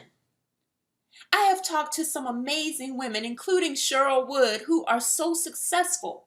And I have yet to meet one who felt like closing this gap between where they are and where they want to be went very quickly. It just doesn't happen.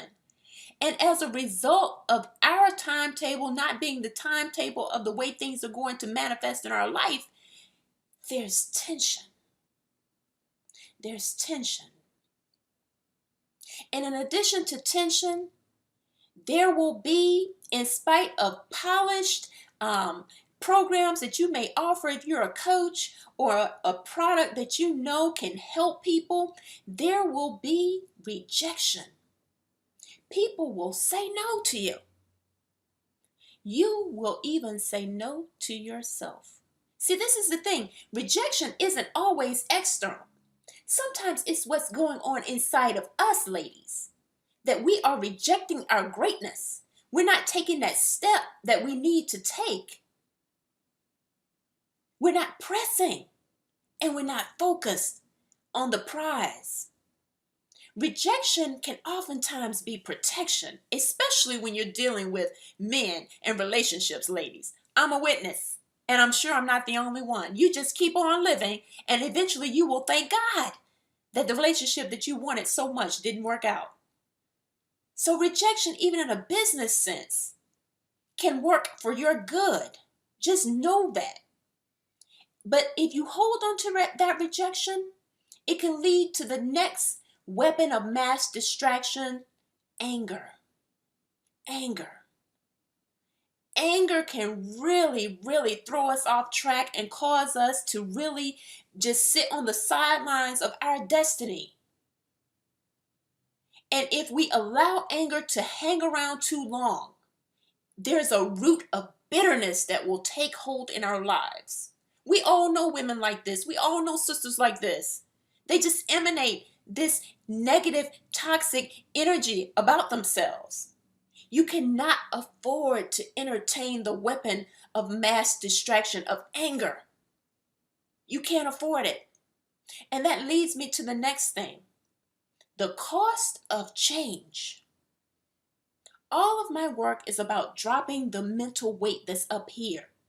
And so I do a lot of reading about neuroscience. And I was just reading something by a Dr. Srini Pillai. And he says that people have to be willing to pay the switch costs. The switch cost. Technology has made it where we can actually see what's going on in the brain when we are trying to change habits. You coming to Playtime is Over was changing a habit. You realized something that you said, you know what, I can't do this the way I have been doing it. I have to make a change. And so you paid the cost of change.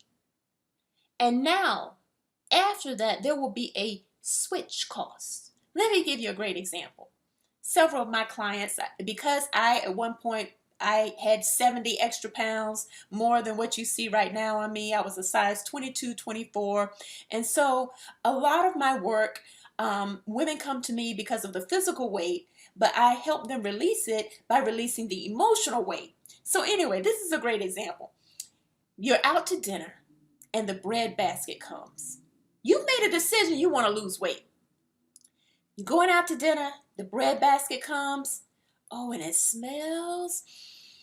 Oh, that hot bread smells so good.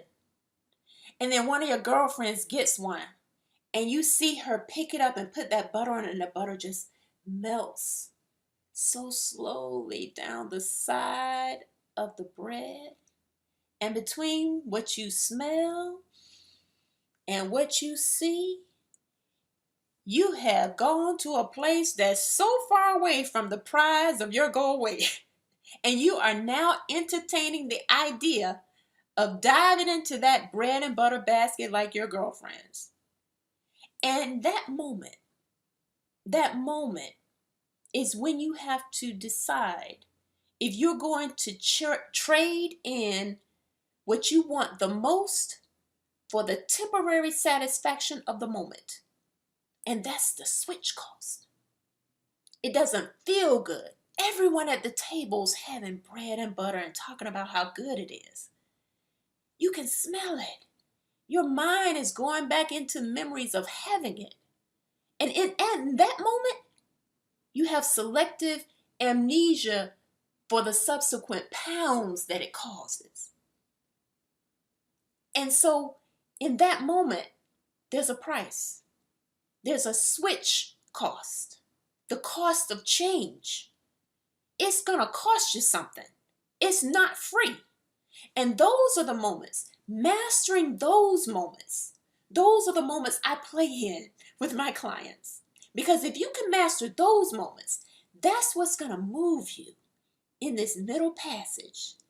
Consistent movement to the prize that you have your eyes on. So the cost of change, be aware of that. Wake up to that when you're in that moment. Whatever it may be for you, it may not be the bread. Maybe it's spending and you want to get your finances together. Maybe it's the discipline of not watching the Real Housewives or whatever so that you can write your book. Maybe it's the discipline you want to get a coaching certification, but your girlfriends want to go on a girls' getaway. It's having the discipline to pay the switch costs, to not continue to do what you did prior to coming to playtime is over so that you can have what your eyes are seeing, your internal eyes are seeing. The cost of change. And so that brings me to the next. Wrestling with that switch cost brings me to the next T. We get tired. It can be exhausting pursuing your goals. That's the part they leave out when they share these stories about how someone went from busted to amazing, or how someone went from obesity to just wow. They don't talk about how you get tired. You get tired. And I just want to offer this to you, my sisters. Rest. Rest. Sometimes women like us who come to conferences like Playtime is Over, we are so type A and driven that we want it done that we forget that rest is a part of the process. Because if we don't, that leads me to the next I. It leads to imbalance. And let me be clear. Imbalance doesn't mean balancing your life. This whole notion that we as women, can we balance and have it all? I believe that is the worst idea that we as women have adopted ever. I subscribe to engagement. Be engaged with whatever you're doing. The imbalance that I'm referring to is that you're not serving all of you. In trying to serve others, sometimes we leave ourselves off the list. And we give the best to others and we give leftovers, or worse, nothing to ourselves. That's the imbalance I'm talking about when you neglect your spiritual practices of praying and fasting and meditating and time in quiet stillness. When you neglect your soul success, that's what I teach, soul success, mind, will, and emotional mastery and management. That's the imbalance. Because when you do that, that leads to the next letter, O, overwhelm. Have you felt so overwhelmed that you just couldn't take action? I promise you, if you just go back to the letter I prior to this, you're imbalanced. You probably aren't nurturing yourself. You have left your self-care off the list.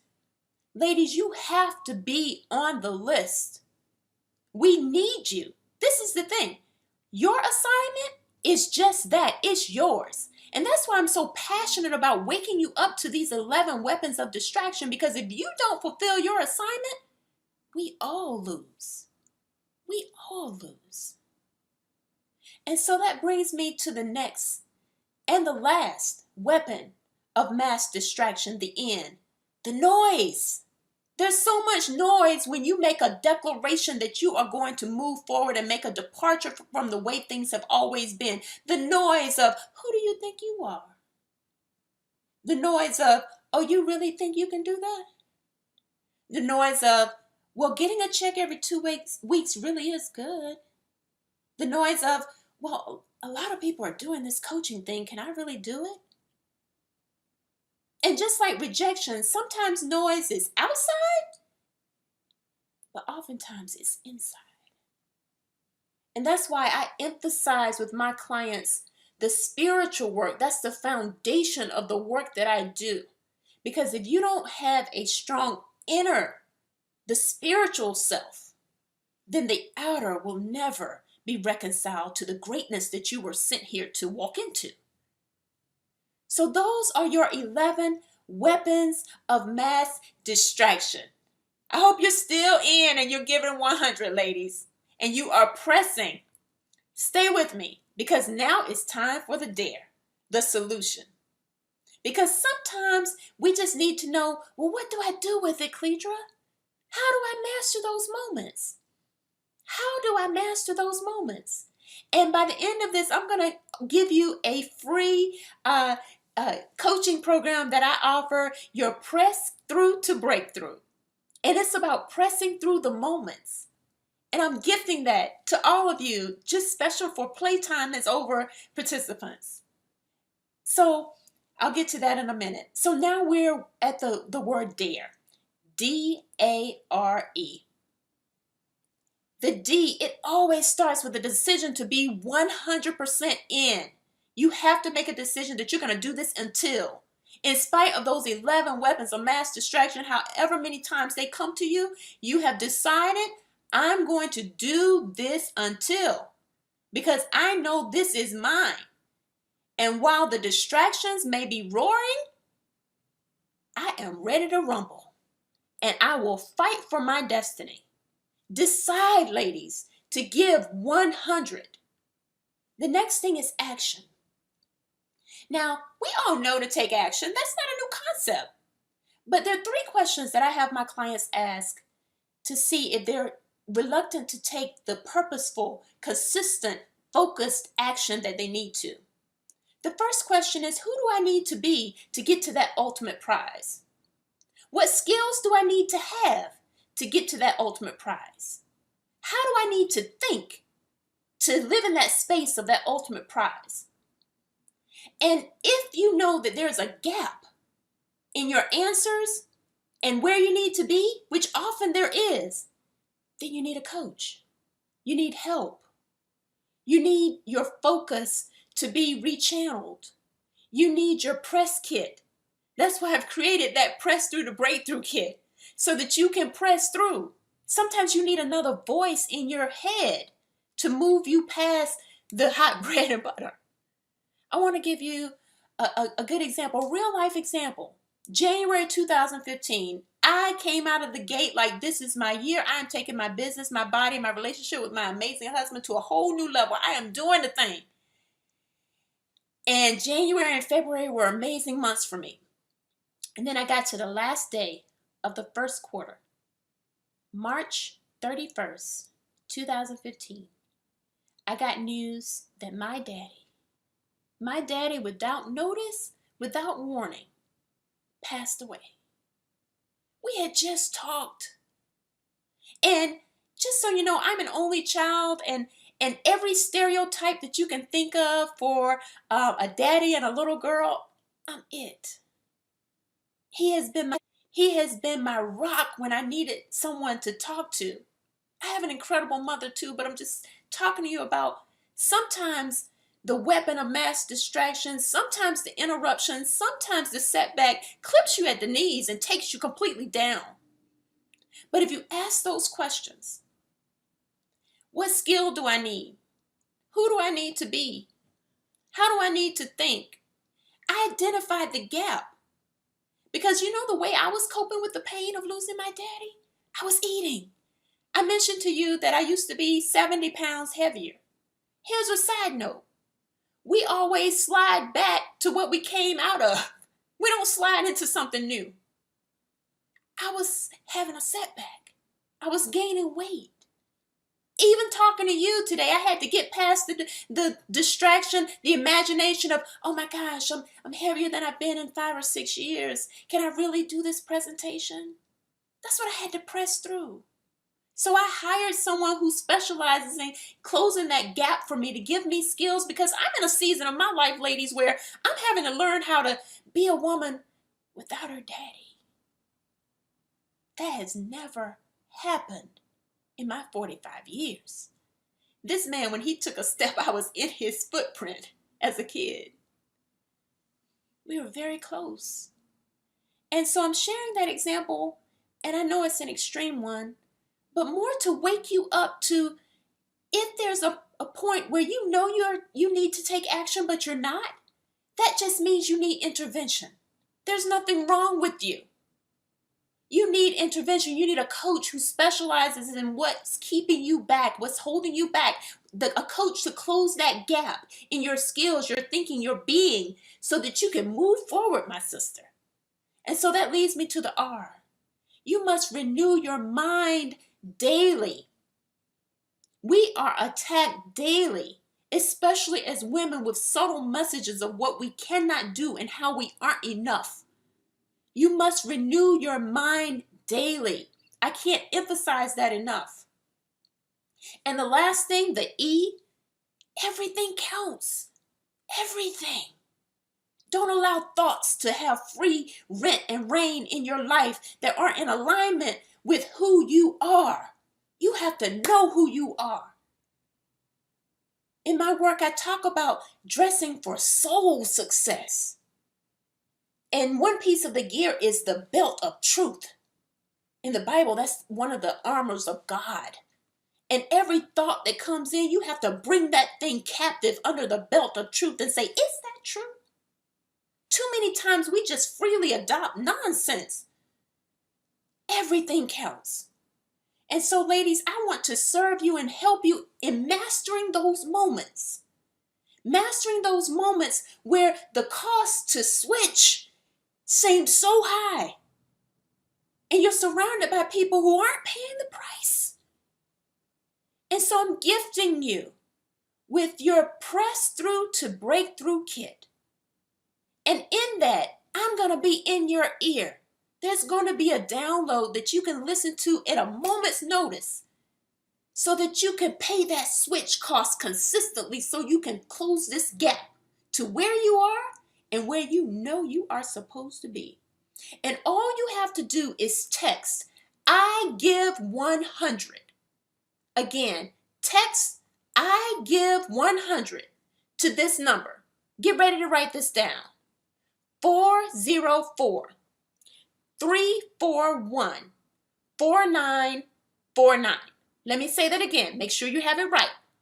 Text I give 100 to 404 341 4949. And for those of you who get the Press Through to Breakthrough kit, I have another bonus for you as well. And you'll have the details when you get to that page of how to get what I call the Focus USB. USB, a USB, this is actual physical USB. I'm not sending you a physical one, so don't send me an email saying she said she was going to send me a physical USB. I'm not. This is a download. A USB is where you store information for backup. And a lot of times my clients, they know what to do. They just don't consistently do what they know. And this Focus USB that I'm going to send you is Focus. The USB stands for being unapologetic about your selective behavior. I want you to boldly stand in that behaviors that are going to come out of Playtime is Over. So ladies, it has been an honor and a pleasure to speak into your lives today. I hope that you will join me on social media. I am at Cledra, Cledra. It's the only one who looks like me. You'll find me, Cleedra Gross, Gross, on Facebook. I would love to interact with you, and I'd love to hear from you of how this served you and how it helped you, or answer any questions you may have. Playtime is over, ladies. Your purpose depends on it. Have an amazing rest of the conference.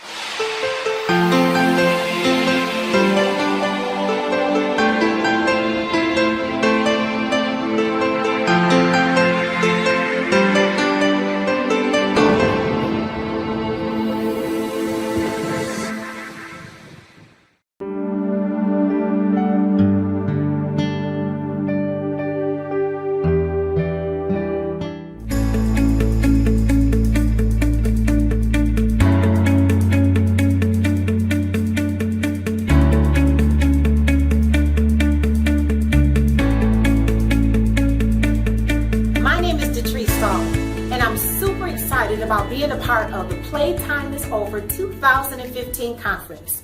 I am a certified life coach. My business name is Come to Pass, COM, the number 2, PASS. I exclusively and demonstratively teach many how to set goals. Yes, set goals. But the magical part to setting goals is learning how to expect them to come to pass. Wouldn't you agree? I'm extremely excited about sharing a bit of my story with you all, because there was a time in my life where I forgot to have hope. And I didn't definitely know how to dream.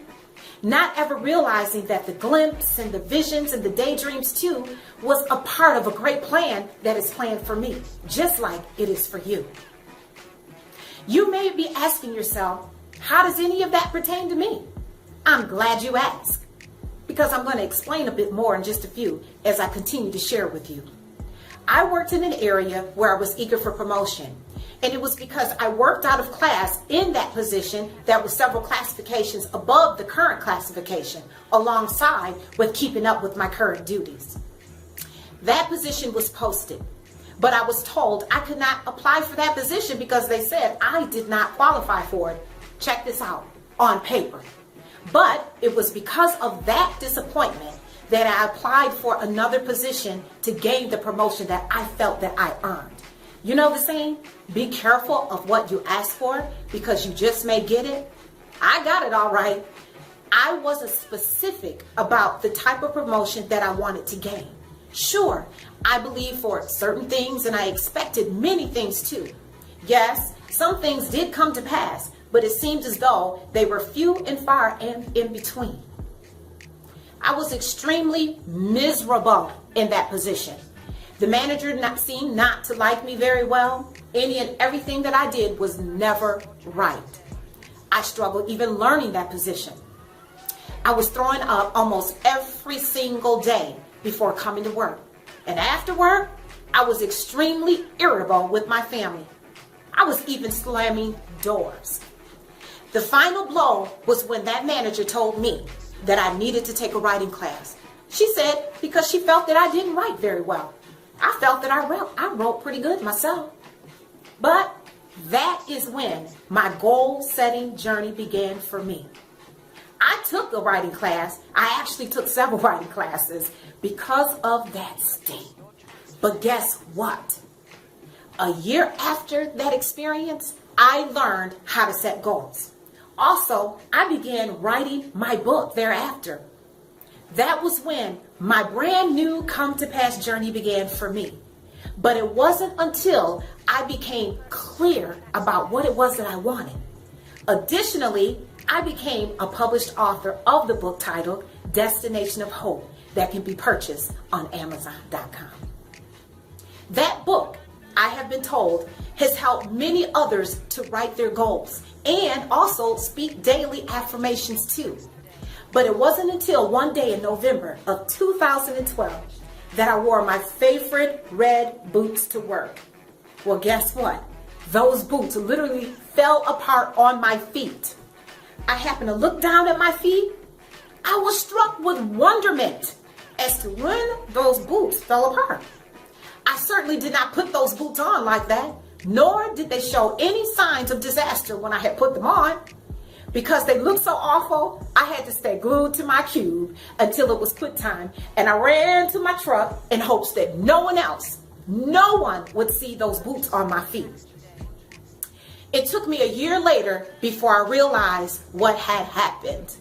What had happened was that situation symbolized the fact that I was going to be changing my shoes, that I would be walking out of the old and into the new. Everything happens for a reason. It even took my favorite boots falling apart on my feet for me to realize that God was doing a new thing in my life. Now pay attention, Detrice, is what I heard. And I heard for me to write the vision plainly up on paper. So when I read it, I would run with it. It would give me wind in my wings, if you will. Even if it tarries and it's coming, and it even seems like it won't come, I heard wait on it. Because guess what? It's not gonna lie. So I ask you, what do you want? What's on your mind? What have you been desiring to come to pass in your life? I almost bet that you've even seen things come to pass. How do you want to frame your future? It was because of that painful part of my journey is the reason why I do what I do. But it all had to begin with me first. I had to learn the lesson first before I could tell the story. It wasn't until I became clear about what it was that I wanted, and I understood why I wanted them before many things really did come to pass in my life. It's those dreams, those glimpses, and those visions that define my purpose. But it wasn't until I learned how to set goals. It's those dreams and glimpses and visions that started me on my journey. It wasn't until I stopped thinking about them, but I started putting the ink to the paper, is when many, many plans and desires and dreams truly did come to pass in my life. It's not just about setting goals, but it's the planning and the process that takes place. Don't just think it, ink it, because many things will come to pass. Writing your goals is the secret sauce to success. You just asked me why, right? So let me tell you why. Why I do what I do. There's 4 reasons why I do what I do, and I know they will help you too. 1 is because setting goals will help you focus on the clarity of the things that you want. 2 is because it motivates you to take action. 3, because it will provide a filter for other opportunities. And what I mean by that, you won't be so quick to deviate from the path and the plan that you desire to stay upon for yourself, according to your journey. And number 4 is because it enables you to see, give you clarity and concision, and it will allow you to celebrate your progress when you see these goals and dreams and visions come to pass. But let me be the first to say, or maybe even to remind you, that this works. As you can see, I have a vision board here. Vision boards are also vital to setting goals because that is the seeing the thing. I call it framing my future.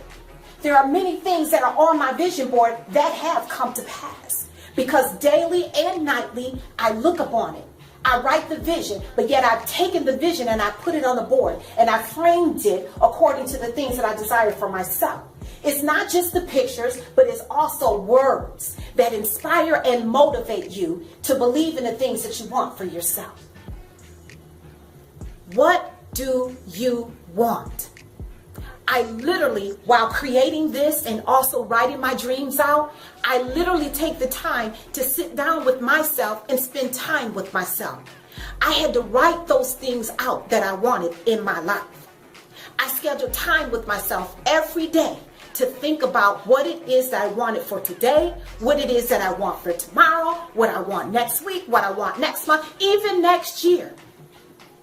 Next, you must truly understand that you have to understand and know what it is that you want with clarity and concision. But in all of this that I'm sharing with you, I have a worksheet that I have used and worked with on myself. And I want you to be able to have that in your hands as well. So allow me to send you this free gift that would allow you to set your goals and your desires free that you have been holding hostage for way too long. This gift that I want to give you It's helped me, and it has helped many from many walks of life. It's helped the housewife, it's helped the single mom, even a single dad, directors and managers of organizations. Sometimes we just get lost in our life, forgetting our way back to ourselves. If you would like for me to send you this free gift, you can email me at comepassme@gmail.com. That's COMEPASS I can be found on Facebook, Twitter, and Instagram. My handle name is Come to Pass, obviously. Allow me to ignite a spark that needs to deliver a flame that will encourage you to write your dreams into reality, because they do come to pass. Finally, and in my closing, I love to quote Helen Keller. And she says, the worst thing about being blind is having sight and no vision. Set goals.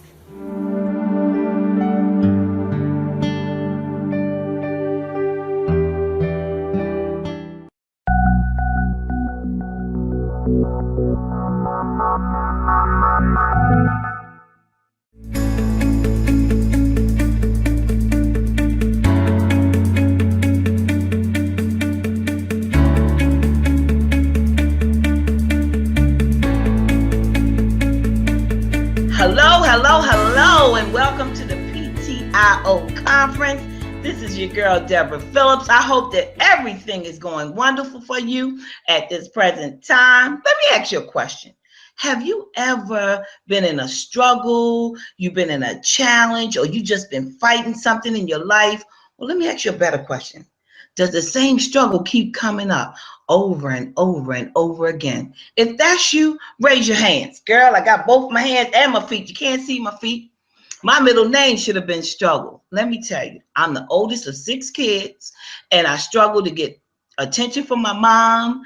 You know, I struggled with a lot of things in my life, and the only thing we knew was struggle. My mother struggled to put food on the table. My mother struggled to keep a roof over our head, and she struggled to make sure that we had clothes on our back. So for me, struggle was always a negative thing.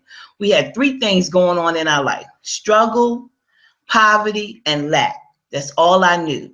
And at one point in my life, I just felt hopeless. You know, I couldn't get a job. I couldn't find a job anywhere. And the friends that I had, I thought they were my friends, but I found out that they weren't my friends and that they stabbed me in the back. So I didn't trust people. And I started hanging out with the wrong people. I started selling drugs and doing all the crazy things that I could do in my life. And one night, somebody introduced me to crack cocaine. And the first time I took a hit, I was addicted. I was hooked. And this went on for a while. And before I knew it, y'all, I was living with my mom. Things got so bad with the cocaine that I had to move out of the house because I didn't want nobody to see what I had become and what was happening to me in my life. So while I'm out there doing everything I'm big and bad enough to do, I'm living with a friend of mine now. And one night we was getting high. We had got so high that it felt like my heart was about to bust out my chest. So I said to myself, I told my friend, I said, I just got to go lay down. I got to go lay down and just take a break because it feel like my heart is going to bust out my chest. So while I'm laying there, I got one hand on my heart and one on my stomach, not really paying attention. And then all of a sudden, I felt these 2 heartbeats. And I was like, whoa, wait a minute. What was that? I said, now I know I'm high, but am I that high that I'm hallucinating and think I'm feeling 2 heartbeats? So I got myself together, laid back down, put my hands in the same place. And guess what? Not only did I feel my heart fluttering, but I felt the heart fluttering in my stomach. And I knew that I was pregnant. Whoa, let me back it up. You know, I should have known something when I didn't see my cycle for 2 months. But I thought it was the drugs because the drugs have a way of messing up your mind, your spirit, your soul, and your body. So I never really paid it any attention. Went on to the doctor. Sure enough, got a test, and I was pregnant. I'm sitting there crying. I'm like, oh my God, what am I going to do? What am I going to do?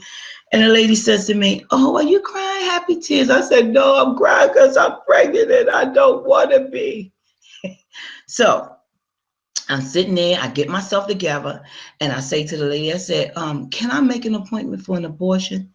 And she said, sure. Is that what you really want to do? And I said to myself, yes, here, I'm addicted to crack cocaine and now I'm pregnant. I can't deal with both things at the same time. I just can't deal with all of this. So I made my appointment. On my way out the clinic, they had a chart on the door that showed the development and stages of a baby's birth from conception all the way to birth. And I stopped and I read the thing and I looked where I was in my, in my pregnancy. And I seen where the baby not only had a heartbeat, she had fingers and toes. And notice I say she, because I never thought I had a boy. I always knew if I got pregnant, I would carry a girl. So there she was, already developed, just really, really tiny. And then I stopped with my crazy crack addict self and said, now if I have an abortion, that's going to mean that I'm murdering this child. Can I live with that?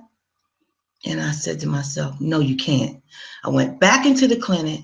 I canceled my appointment. The lady said, are you sure? I said, yes, I'm sure. She said, you got to be absolutely sure, Ms. Phillips, because if you give up this appointment, it might be weeks before you can get another one and you'll be further gone. I said, no, I'm fine. And I left the clinic and I looked down in my belly and I told the baby, I said, well, I guess you got to hang with me until you're born. And I went back out into the world doing whatever I thought I was big and bad to do, getting high and running the streets, the whole 9 yards, y'all. But you got to hear this, because in the struggle, there's purpose in the seed. Okay? So get ready to have a baby. Going to have her. And after I had her, because I told them that I was using the drugs the whole time that I was carrying her, I couldn't see her right away. They had to run all these tests on her. So they run the test on her. And while they doing that, I go down there and talk to a social worker. I said, look, I was a horrible mother when I was carrying my daughter. And I just want her to have a better life. So I was thinking about giving her up for adoption. So we started talking.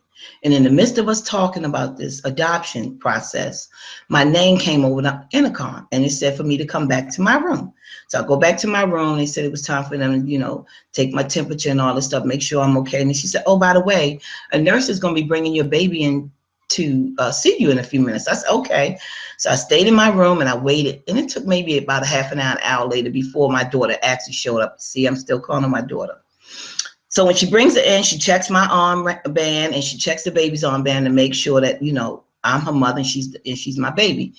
And the moment, y'all, that she put that baby in my arms, I knew why she was birthed. I knew what her purpose was.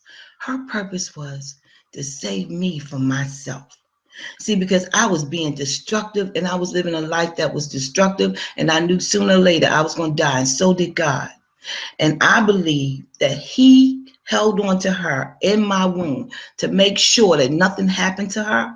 And even though she was in a toxic environment, because I ran the streets and I did whatever I could do, the drugs, the cocaine, I smoked weed, I smoked cigarettes, I drank, I did it all. This beautiful baby had come into the world. And she came just to save me from me. And that purpose, that seed, the purpose in that seed has been giving me joy ever since she came into the world. From the moment I held her in my arms, I knew I had to change my life. I began to change my mindset, and everything that was negative about me, everything that I had been through, all of a sudden it just all fell off of me. And I wanted to be a mother to this child. I wanted to make sure that she was taken care of and that nobody else would take care of her. So I changed my mind, of course, and I didn't, put up for adoption. And I say all that to say, what struggle are you going through today?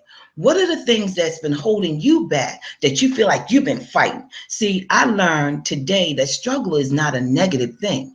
Back then when I was coming up, struggle was a negative thing.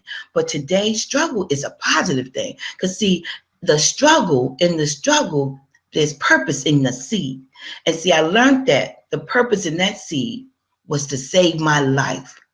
God had gave me such a gift, and I love my daughter so much. She'll never really fully understand the love that I have for her. I want to show you something. I don't know if you can see this. This is my daughter and myself. And this is me at my graduation, and she is a beautiful young lady. Matter of fact, I'm at her house today. I'm recording from her place And here she is. Hi, I'm in the flesh. That is my beautiful daughter, and I'm just proud to be her mother today. I'm just proud of what she's done in my life, how she's changed my life in so many ways. So I ask you again, what struggles are you in today? What is it that you keep ignoring, or the struggles that keep coming up in your life that just come up over and over and over again? Because see, there's a purpose in that seed. You have to end up surrendering. See, I learned to surrender to my struggle. Let me tell you, we were supposed to do this recording Friday, but in the process of doing this recording, all kinds of stuff just went crazy. My camera wouldn't act right. She couldn't see me. I could hear her and I could see her, and then it kept cutting off. The internet was acting crazy. But the one thing I learned in it all, and I had to look back on it, I learned that even in my struggle, in that time, there was a lesson for me to learn. There was something for me to learn. I learned that I have to have patience. I learned to have confidence. Do you know how much a struggle it was for me to even do this video right now in front of all these people who are going to see this video? I tell you, I think I gained 2 pounds behind that, you know, but I learned to do this. I do this today. I surrender today to the struggle, because I know on the other side of the struggle, there's a process, there's a purpose in the seed. So I say to you all today who are watching me, who have been through something, who's going through a struggle right now, throw your hands up. Stop throwing your hands like this and throw your hands like this. Because when you throw your hands up like this, God can work with you. He can show you what it is he needs to do. Some seeds have to stay in the ground longer than others, but you have to get in the process. And I'm telling you, it has been a struggle for me. But today I know that even doing this video right here and right now, that there's something growing in the earth for me. There's a purpose in one of my seeds, and it's about to be birthed, because I'm allowing it to come forth now, because I've thrown my hands in the air and I've given it to God. And once you give it to him, he will open doors for you. He will bring people into your life that will bring joy to your life, that will help you to the next level of your life. Some of you struggle with your habits, your behaviors, your attitudes. You want to know why you haven't gotten to another level in your life, or you haven't gotten to another position on your job, or why your company hasn't grown. Because some of you need self-development, you need self-awareness, you need to be more humble in your life. And those are the seeds that need to be sown in your life. And until you allow those seeds to be sown, you're going to keep coming up with the same struggle, the same struggle. So I want to read one thing to you real quick. It says, our deepest fear is not that we are inadequate. Our deepest fear is that we are powerful beyond measure. Can you imagine that? Powerful beyond measure. It is our light, not our darkness, that frightens us. We ask ourselves, who am I to be gorgeous? Who am I to be brilliant, gorgeous, talented, and fabulous? Actually, who are you not to be? You are a child of God. Your playing small doesn't serve the world. There's nothing enlightening about shrinking so other people won't feel insecure around you. We are born to make manifest the glory of God that is within us. It's not just in some of us, it's in everyone. Not just me, all of you. And as we let our light shine, we unconsciously give people permission to do the same. As we are liberated from our own fears, our presence automatically liberates others. So I say to you today, what is it that you're struggling with? What is it that I've had the same struggle over and over and over for years. What is it that keeps coming back up in your life that you know you need to do this and allow the process to take place so that the purpose in that seed can be sown into your life so that you can go to the next level? Come on, people. This is a event that says playtime is over. So playtime is over, people. It's time for you to get on the ball. Get with it now. Do this and stop doing this. Let it go and let God, and he will open doors and he will do things in your life that you could not even imagine. You were born for greatness. It's in your DNA. Come on now, stand up. Let those seeds of purpose be sown into your life so that you can go to the next level. Do you know there are people, places, and things waiting on you to get in place, waiting on you to line up, waiting on you to do what it is that you need to do so that you can help those people, You have people assigned to your life. You have places assigned to your life, and you have things assigned to your life. But you cannot get there and you cannot help those people until you stop struggling and just surrender to the purpose, because there's so much purpose in those seeds that are in the ground. Let me tell you, I got one more thing to say, and then I'm going to let it go. I had an opportunity to do a job Saturday, and I didn't know nothing about this job, and any other time I would have just said, no, that's all right. No. But because I know today that struggle is different than it was when I was 16, 17 years old, I was listening to the voice of God instead of to myself. And when I was offered the job, I said, okay, so what is it that you're trying to teach me, Lord? What is it I'm supposed to be learning?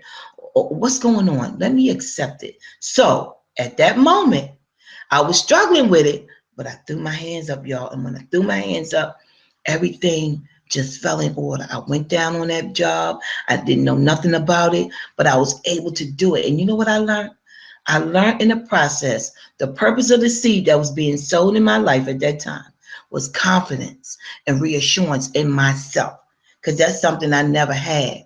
Let me tell you, when I was going to high school, I dropped out of high school. Things were so bad. I had no self-esteem. Some say low. I had none, no self-esteem. I couldn't stand to be in the school with other people because I was afraid that somebody was going to find out that it takes me a lot longer to learn something than others. I didn't want to keep raising my hand in class and saying, oh, I didn't understand that. Could you repeat that? I didn't want nobody calling me stupid. So I got so bad with it, I dropped out of school. So when I show you this picture of me who graduated, that's me on this picture graduating. I could not believe that I've gotten to that point in my life. But I've gotten to that point, y'all, because I surrendered to the struggle and to the process, because I know on the other side, there's purpose in the seed. Surrender, people. Playtime is over. It's time to get busy. It's people waiting on you. It's places waiting on you, and it's things waiting on you. Surrender, and your life will never be the same, because I know mine isn't. And I have an encouragement page on Facebook. It's called To Encourage Others. You can check it out on Facebook. And I say this when I'm finished. I say, if nobody has told you today that they love you, I love you, and God loves you. You are as unique as your fingerprint and your thumbprint. Can you imagine that? God took the time to make you so unique that you're not like anybody else. So stop being a copycat and be the original that God has called you to be. Be that greatness. Sow those seeds into the ground. Let them break forth in the earth, into your life. Stop struggling. Throw your hands in the air, because I throw mine in the air all the time. Excuse me. Sometimes I got to throw my feet up too. You can't see them, but they in the air, y'all. So I say that to say, just surrender, because there's purpose in the seed on the other side of the struggle. Playtime is over. I just want to thank everybody at Peak Performance Institute. I want to thank Cheryl Wood. I want to thank her team, and I want to thank Peak Performance team. They have been the nicest people, and because they have, this has been a little easier for me than I thought it was going to be, because I'm telling y'all, I'm being transparent today. I was freaking out. I was like, I don't know if I can do this. I don't know. But in the struggle, there's purpose in the seed. And I allowed that seed to be sown in the earth in my life today. And I know that seed is confidence, reassurance of myself, self-awareness, and I'm all right with it today, y'all. So until next time, peace.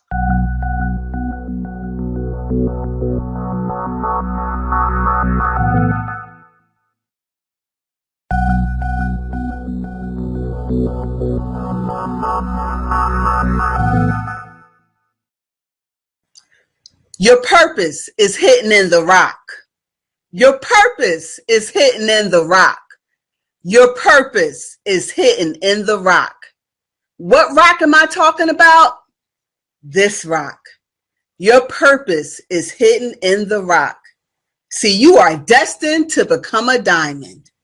How many ladies out there like diamonds? Raise your hand. Raise your hand. Wave them high. I can't see you, but I can feel you. Wave your hands if you like diamonds. See me, I like diamonds. I like anything that looks like a diamond. If it blings, if it shines, I love diamonds. But have you ever thought about what a diamond goes through to become a diamond? Have you ever stopped and thought about the process that a rock has to go through? It's pretty serious. It's pretty deep. And so just like a diamond has to go through this very strenuous process in order to transform, we have to go through some processes. So I want to talk to you about what the process is like going from a rock to a diamond. Now, I have some friends with me. These are my friends.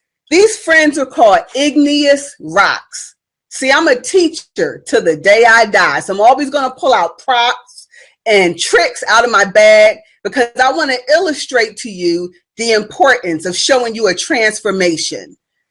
How does a rock go from looking like this, looking like an igneous rock, to looking like this gem? How does this happen? Because this looks drastically different from what I'm wearing, from the earrings that's on my ear to the ring that's on my hand. This is a drastic difference. What did this rock have to go through to produce this? I want you to think about that. Your purpose is in the rock. Your purpose is in the rock. Your purpose is in the rock. So the first thing we're going to look at is the name of a diamond. See, diamonds come from the Greek word adamus, and adamus means unalterable, unbreakable. So right from the start, diamonds are given a name. They're not meant to break. They're not meant to be altered. They're meant to be pure and unbreakable. I want you to think about that. Think about the name. Now I'm going to take you back to my childhood and my teenage years, because when I started out, I had some names that were given to me. My childhood was a very good, very happy childhood. I grew up in a very loving home. But when I was a teenager, I became a parent. At the age of 16 years old, I became a parent. Yes, I was a baby, having a baby. And at that point, people began to name me. When I got pregnant, people began to impose names and labels upon me because of the choice that I had made. And I was told that I had shamed my family. And even though my parents loved me unconditionally and my parents would do anything for me, I was told that I had shamed my parents. I had shamed my family. I was told that I would never be able to accomplish the things that I wanted to accomplish in life because I was a teen parent. So I had to listen to the names that were spoken over me. And then I had to listen to the names, the things that I was telling myself, because now I'm even more insecure than what I already was because of the obstacle. But I propose to you that your purpose is hidden in the rock. What is the rock? The rock represents any type of obstacle that you have to overcome. That's what the rock represents. They represent obstacles. They represent hurdles, setbacks, failures, anything that you have to overcome. That's your rock. So I knew starting off early on, I had to overcome obstacles. I knew I had to overcome. I didn't know I was becoming a diamond, but that was the starting point right there. I knew that if I wanted to have success for myself, if I wanted to have a life, I was going to have to change the name that was imposed upon me by others. People who said I couldn't, I shouldn't, I wouldn't. All of these things that were told to me, I knew I had to change my mindset. That's where my rock began. That's where my diamond formation began. What names are you calling yourself? What names have you allowed other people to call you? Have you told yourself starting off, I'm not good enough, I'm not pretty enough, I'm not smart enough? Maybe it started in childhood. Maybe it started when you were a teenager. Whenever it happened, what names have you told yourself that you are that you can't accomplish the goals that you want to accomplish? What names? So we're looking at a diamond. We're starting off with the name because we know that a diamond means unbreakable, unalterable. That's what we're starting with. Now we're going to look at the process. How does a diamond start to go from this to this? The first thing that has to be present is high heat, high temperatures, and great pressure. High heat, high temperatures, and great pressure. Those are the elements that have to be present just for a diamond to start the formation process. High heat, high temperatures, great pressure.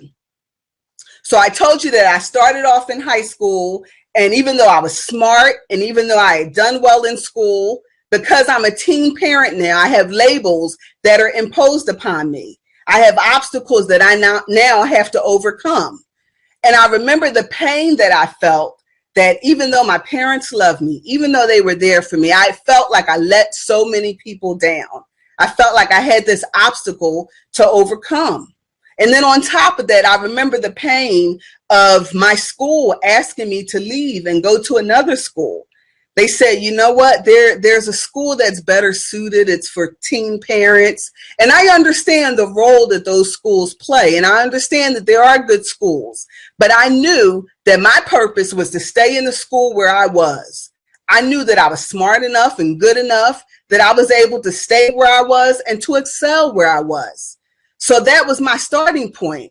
I had the obstacle to overcome. I had to prove to my family that I could do it. I had to prove to myself that I could do this. And then I had to prove to my school that, yo, I could stay in this school. You can't kick me out. You can't tell me to go somewhere else. So I wanted to show them that despite what they thought, that I was going to work so hard and show them that they would resent ever asking me to leave school. So I made up in my mind I was going to work hard, and I was getting good grades, and I was just really showing them. And then the heat got turned up, because that's what happens when diamonds are being formed. Heat turns up, pressure kicks in. And so even though I'm overcoming these obstacles, a year after my son is born, my oldest brother is killed. And it's painful. And it takes a lot out of me. And I'll never forget the morning that my mother came into my room and she told me, tears streaming down her eyes, that the police officer had called and that her son and my brother was killed. And I remember thinking this was not supposed to be. He had just moved back home and he was supposed to be getting his life back together. And so now I have to go to school. I have to keep my head held up high. I have to push through the tears and push through the pain, not only of carrying the burdens of trying to juggle so many things, but now I don't want people to see me crying and bent out of shape, because now I've lost my brother and I'm missing him and I'm not knowing how this thing is going to work out. The heat was turned up. The pressure kicked in. I want you to think about, when has the heat been turned up in your life?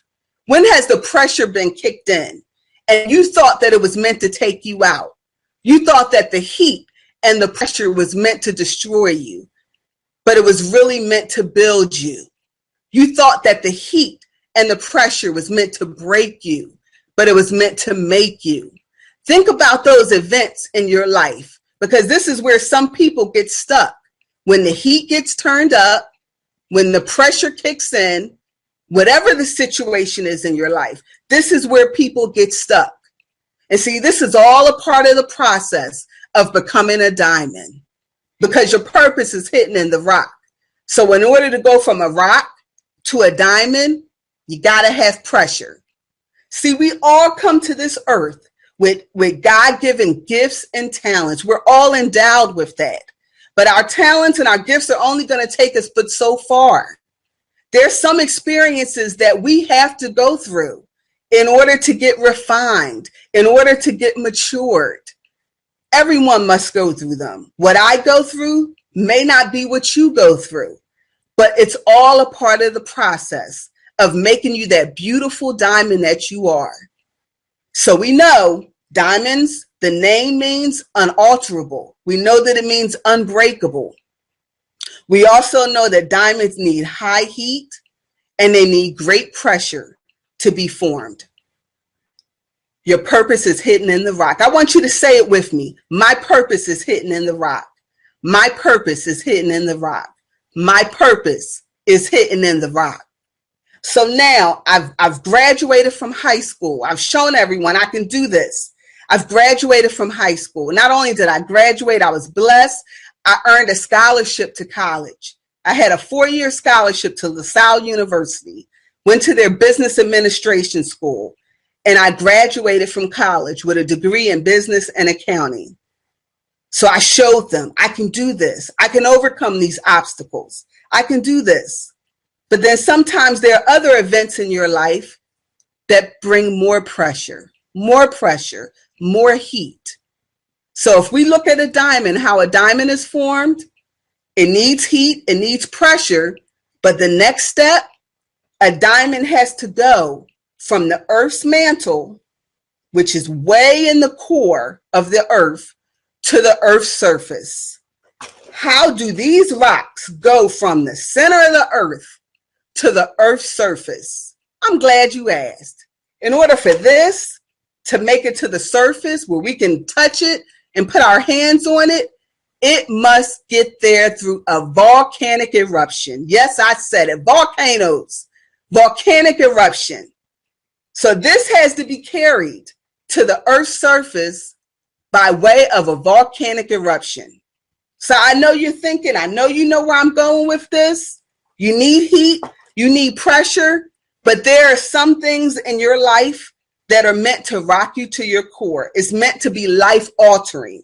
It's not meant to kill you. It's not meant to break you. It's meant to make you. These are the events that take you from one point in your life to another point, from one level to another level. See, I had thought that I had overcome obstacles because I was a teen parent. I made it out of high school. I went to college. But fast forward years later, and many obstacles later, I find myself a single parent. I now have 2 children, but I've been blessed that I've had a career in accounting.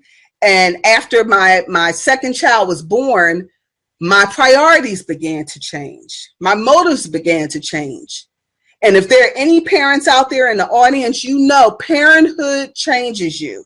You don't go in thinking you're going to be changed, but it happens. Parenthood changes you. And as a result of me becoming a parent, my priorities shifted. I wanted to help. I wanted to teach. I wanted to empower. And so I embarked upon an education program. And I attained my master's degree in education. I started a teaching career. And I thought, okay, I'm still having obstacles along the way, but I'm overcoming. I'm bouncing back. I'm overcoming. I'm bouncing back. I could do this. These events are coming into my life. I'm bouncing. I'm moving. I can do this. But then I had a volcanic eruption in my life. And I thought it was meant to destroy me. I thought it was meant to break me, but it was meant to make me. See, at this point, my mother passes. And if anyone is listening or watching and you've lost a parent, it's painful. And I had lost my brother. I had lost all other loved ones. But when I lost my mother, it took so much out of me. And I think there's a saying that says you don't become a woman until you lose your mother. And so I found that after I lost my mother, it took so much out of me. Things that came easily, things that I could do normally. It took so much. It took so much effort. And then I tried to concentrate on my father to make sure that he wasn't alone because his soulmate was gone. But what happened was my father had cancer. And after my mother passed, his cancer had gotten worse. And now I find myself a caregiver. A year later, after my mother has died, I find myself caring for my father. I find myself turning my home into a hospital. And while I agreed to do hospice care, I wasn't prepared for the effects of hospice care. And if I had to do it all over again, I would do it all over again. But I wasn't prepared for the effects of having my father in my home and pass in my home, and to see him die, and to know that every day that I came home would possibly be a day that he would die. I wasn't prepared. And so when my father passed, I felt like I had honored him. He died with dignity. He died in my home, in my arms, and I took care of him. But a year prior to that, I just lost my mother. And so my volcanic eruption, losing my parents back to back, it sent me into a spiral of a depression. And if it wasn't for the grace of God and his love and his cloud that was hanging over me, I wouldn't have come out, but I came out. And I knew that once I came out of this experience, I wanted to help other people who got stuck. So this volcanic eruption that was in my life that I thought was meant to destroy me, it actually helped me. It actually made me more compassionate. It actually made me more sensitive. It actually made me want to coach people and to help people and to get them unstuck and to empower them, because I know what I went through. And while you're thinking, you know, I haven't experienced that, I've never been through that type of pain, that's okay. Because my rock, my obstacles may not be your rock. They may not be your obstacle, but it's okay. Because if you live long enough, it doesn't matter what race you are. It doesn't matter what sex you are, what your national origin is. If you live long enough, you will have some life-altering experiences. You will have some life-altering experiences. Maybe it's not death. Maybe it's bankruptcy. There are people who have filed bankruptcy and they thought it was meant to break them and they committed suicide. There are people who went through a divorce and they thought that the boo that they married, that they would be married for life. And it didn't happen. And they're bitter and they're stuck and they're not walking in their purpose and they're not walking in their destiny because they're stuck in a marriage. Maybe you were molested as a child and you're stuck and you couldn't talk about it and you couldn't tell anyone and you're stuck.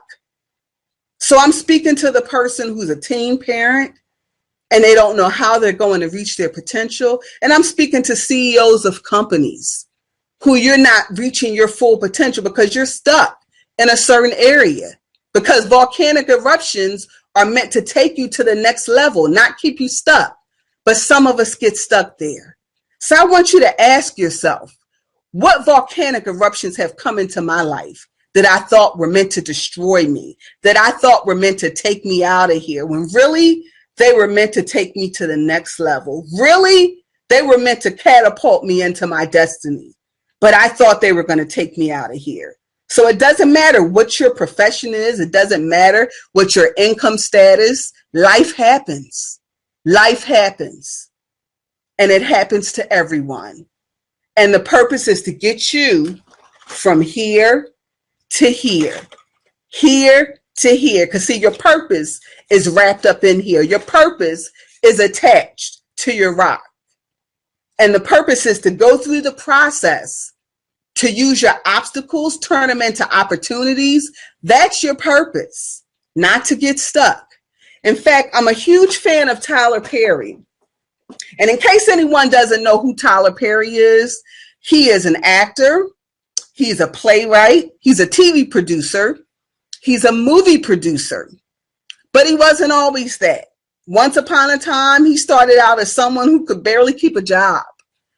And he watched Oprah one day. And Oprah talked about the power of writing and journaling and how cathartic it was and how cleansing it was. So Tyler Perry, who had no desire to write plays or create movies or TV shows, he just wanted to heal. He just wanted to go through the healing process of being verbally and physically and sexually abused as a child. He started writing just to cleanse, just to heal. See, he had been through volcanic experiences in his life. Had he not started writing about those experiences that would have taken some people out, there are people who went through what he went through. There are people who went through what I went through. There are people who went through what you went through, and they're not here today because they couldn't take the pressure. They couldn't take the heat. But he used that, and it catapulted him into a career of playwriting. and making movies and making TV shows. What volcanic eruptions are in your life that are meant to catapult you to your next level? So we know that the diamond, we know that the name is created to mean unalterable, unbreakable. We know that high temperatures and high heat is necessary just to start the process. We know that in order for the rock to get to the Earth's surface, that it has to be catapulted by a volcano. If it didn't even come to the Earth's surface, we wouldn't have bling bling. It had to happen. So in order for you to have the bling bling in your life, in order for you to shine, in order for you to walk in your purpose and your destiny, you got to go through it. You got to go through the process. Now, this is the last process. I'm going to combine them. It's a process of cutting and polishing. See, in order for this to go through this, it has to be cut multiple times, multiple step cutting, multiple polishing in order for it to shine, in order for it to be refined. This is serious because the closer you get to your destiny, the more cutting that's going to have to take place.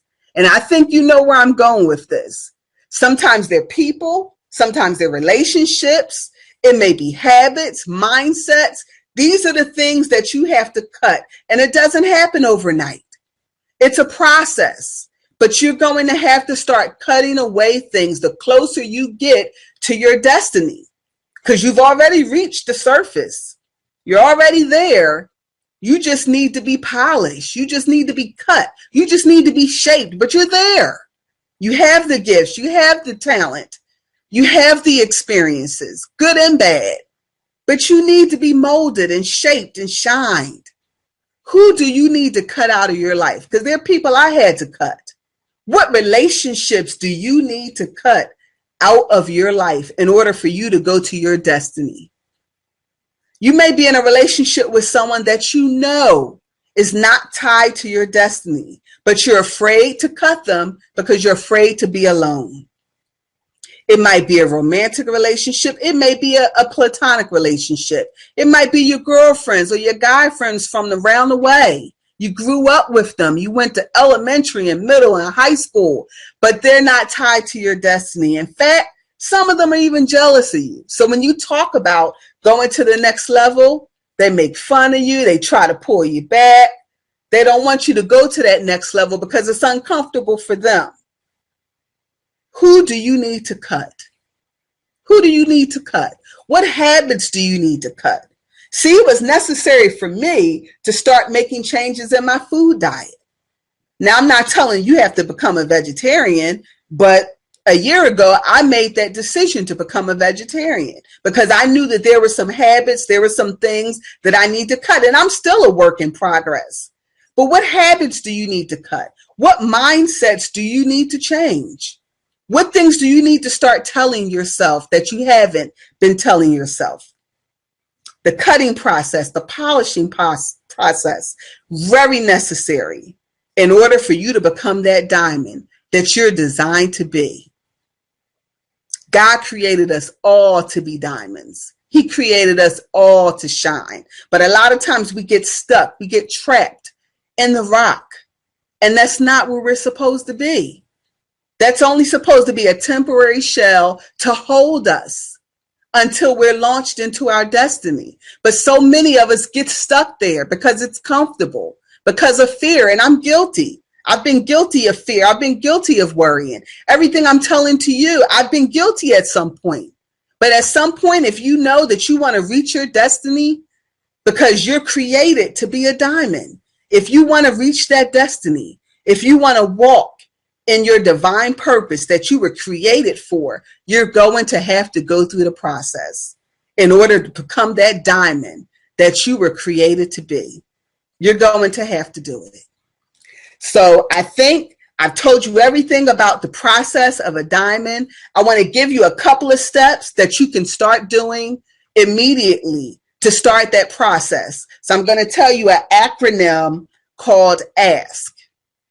A-S-K. Ask. The first thing you're going to do, you're going to acknowledge the rock. Acknowledge the obstacle. Sounds simple, But for some people, it's not. Because this is what I know. In the Black community, it's often taboo to ask for help. So we're starting to ask for help now. With the emergence of life coaches and things that we see, we're starting to emerge. But it's taboo in the community to seek out any type of help. It's almost like a sign of weakness. So the first thing you have to do is acknowledge. Acknowledge what your rock is, because what your rock is may not be my rock. Acknowledge what your obstacles are. Acknowledge them, because then you're going to turn them into opportunities. You're going to use those obstacles as fuel, but you first have to acknowledge it. No matter how painful it is, you must acknowledge. Then we're going to look at S. S, we're going to speak.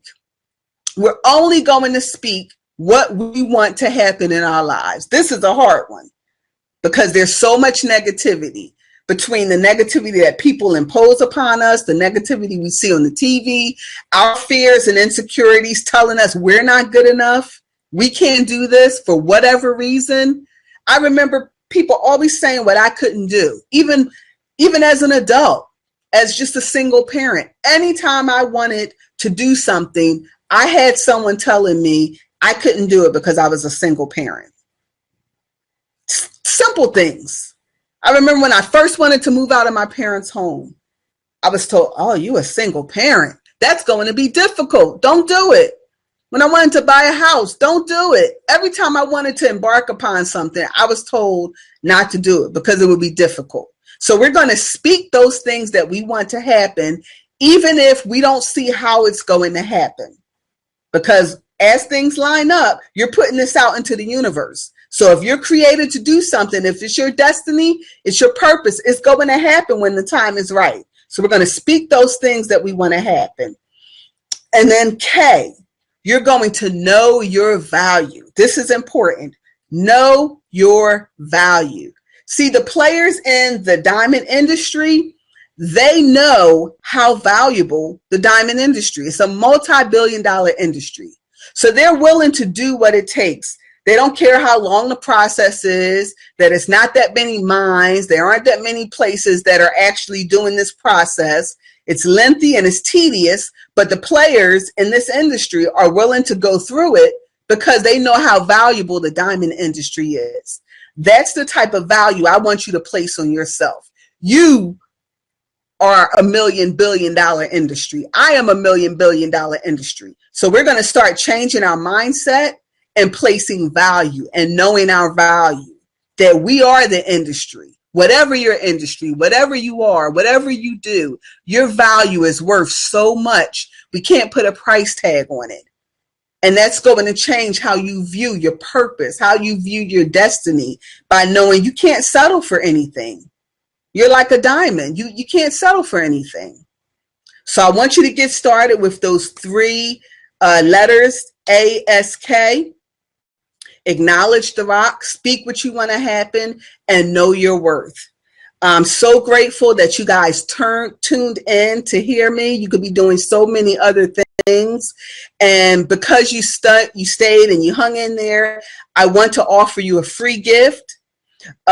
This is really important because you guys, this is so important. Me being able to share my story with you and me being able to tell you how valuable you are, it means the world to me, because God created us to be diamonds. He created us to shine so brightly. So as a result, I want you to go to my website so I can give you a couple of free gifts. www.demetriawilliams.com. www.demetriawilliams.com, and you're going to click on the free gift button or the subscription button. And when you click that button, you'll give me your information. I'm going to gift you with a 30-minute coaching session as well as my diamond checklist to get you started. Thank you so much. I'm grateful to Cheryl Wood and Peak Performers Institute for the opportunity to share on this platform. Thank you, thank you, thank you. So many lives are going to be changed, and I thank you. God bless you.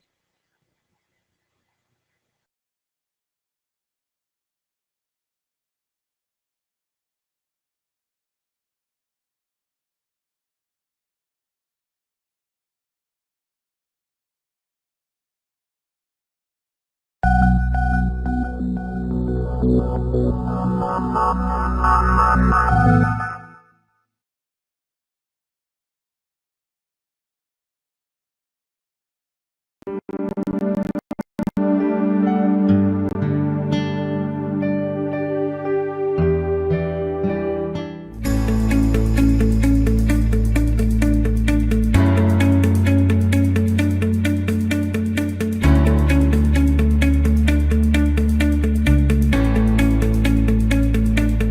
your playtime really over?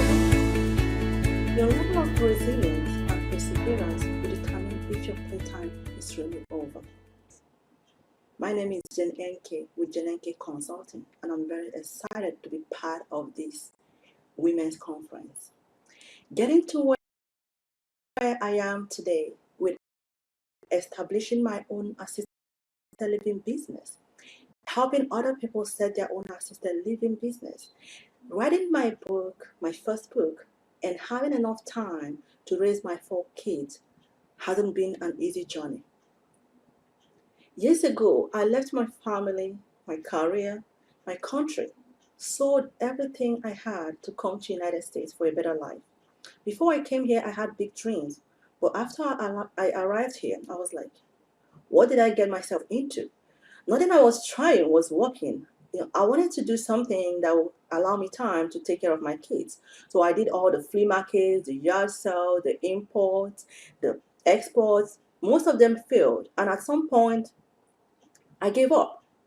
But this is the time that when you're being pushed to give up, you shouldn't give up. You shouldn't give up. So then one of my sleepless nights, I was like, playtime is over. For me, I decided that my dreams, those dreams that I had before I came here, they still lives within me. And I decided that my past failures and the thing that I'm not able to do will not stop me from reaching my goal. So I decided to persevere and increase my level of resilience. And I decided to keep pushing until something happens. And that's what we need to remember. We have to keep pushing. We have to push beyond the pain. If immigrants will risk their lives, give up everything they have to come to this great country, a country of opportunity, what is holding you that is already here from reaching your goal? There's a saying that nothing worthwhile comes easy. This is very true because every person, successful person I know in this world has gone through some kind of challenges for them to be where they are today. Athletes are a perfect example of this. Someone who wants to become a professional boxer can't just hit a punching bag for 30 minutes a day and think they're going to be a contender for the world title. They have to put their heart and soul into training every single day. Even though the success is not guaranteed, but at least you are giving it your best shot. And this is not going to be easy. Again, it's not going to be easy. This same concept applies to any dream that you want to fulfill. You need to work hard, go through the pain that is required to get to the next level of success. The reason why most people fail is because they give up as soon as it becomes a little bit painful. We shouldn't have this habit of backing out. We should have the habit of outlasting the pain. We have to outlast the challenge. Perhaps this is a natural reaction to pain, but now playtime is over. You need to develop a discipline that allows you to accept pain and overcome it. You need to develop love for what is hard, what is difficult, and what is challenging. You need to continue to build and increase your level of resilience as your challenges increases. And this is the only way you can achieve anything you want to achieve in this world. It's going to be painful, but you can do it. In our modern society, people's minds are programmed to seek out convenience and stride away from hardship.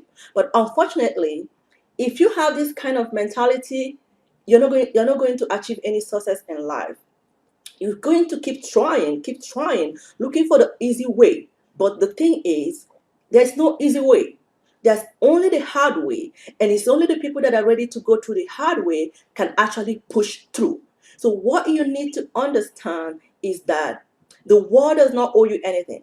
If you have dreams and goals that you want to achieve, you need to put in the time and energy to go through and pursue your dream. Your dream can come true. No one is going to hand you success in a platter, in a silver platter. If someone claims they can do that, actually you should run in the opposite direction because they're deceiving you. You know, the bodybuilding term, no pain, no gain, doesn't just apply to the gym. It applies to every aspect of life as long as achieving a goal is involved. And that is why when it's time for you to bring a bundle of joy into the world, it involves labor pain. That is why healthy food tastes worse than junk food. And that is why relationships sometimes are harder to maintain than being alone. There's just no end to any aspect of life whereby there's no pain. If there's no pain, there won't be any gain. It applies to anything. And that is why we need to stop playing around for us to be able to achieve what we want in life. You might ask yourself, what is the solution to getting this discipline of increasing your self-resilience and perseverance level? The best advice is to stay away from negative people. Stay away from bad influence. Stay away from people that keep telling you how many things you want to do at one time. People that tell you, you keep trying all these things, you need to stick around with one thing. No, try everything you can, but you need to find out your inner strength and you go for it. If you are a student and you're trying to do well in an exam, what do? You have to study, right? Find a tutor or get a study partner that is serious with their academics. For people trying to start their own business, the same thing. What you need to do is to hang around people, successful people, business-minded people, people that are making progress, people that have the same vision that you have. That's what you need to do. Stay around people that is going to help you get to your next level. For me as an immigrant, it was difficult for me to get to the point whereby I stopped doubting myself. I had a lot of reasons why I can move on. I was worried about my accent. I didn't think I was good enough. But just listening and being an audience, for people that inspire me, that motivate me, people like Cheryl Wood has actually transformed my life. Yeah, you have to be an audience to people that speaks life into you. Just being around someone who thinks properly will actually help you think properly. This is what you need to remember when reprogramming your brain to pursue your dreams that you're required, to pursue your dreams and go through the pain that you're going to meet while trying to get to your next level. Another important thing I want you to remember is that you have exactly what it takes. Yes, you do. Because you are a special person with a special talent and you can make it. You are a special package. And the day you were born was the day God dropped another gift package into the world. And when you get a gift package, what do you usually do? Do you let them sit at the corner or do you open them up? Sometimes you have to actually rip through the wrappers, tear it up, try to open it up. That's how it is. Our life, the challenges we have that when we're trying to get to the next level or to pursue our dream is actually the world trying to open us up, trying to rip us up, trying to, open up the package that we are so that our full potential will show. So let's be ready. Let's be ready and expect the challenges. Let's be ready to expect the challenge because they're going to be there. They will be there. And if we expect them, when we see them, we fight them. We don't run away from them. We have to learn how to recall when we are stressed. We have to learn how to get back up when we fall. So we have to continue to hope for the best, but be prepared as much as possible to outlast the bumps in the road to building your dreams. Again, this is Jen Enke Nwanne with Jen Enke Consulting. Playtime is over, sisters. Thank you and God bless.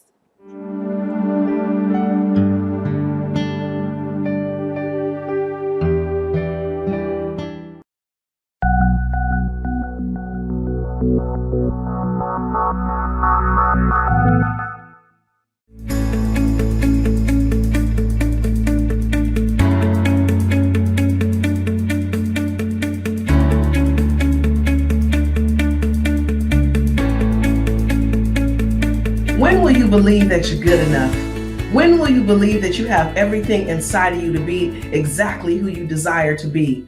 When will you stop allowing your fear to keep you from moving forward? When will you free yourself from your past mistakes and poor decisions? When will you have the courage to say yes? When will you go out and grab the life that you want so badly? When will you stop allowing what other people say about you to keep you playing small and living in mediocrity? When will you believe that you are exactly where you're supposed to be? When will you believe that everything you need is deep down inside you?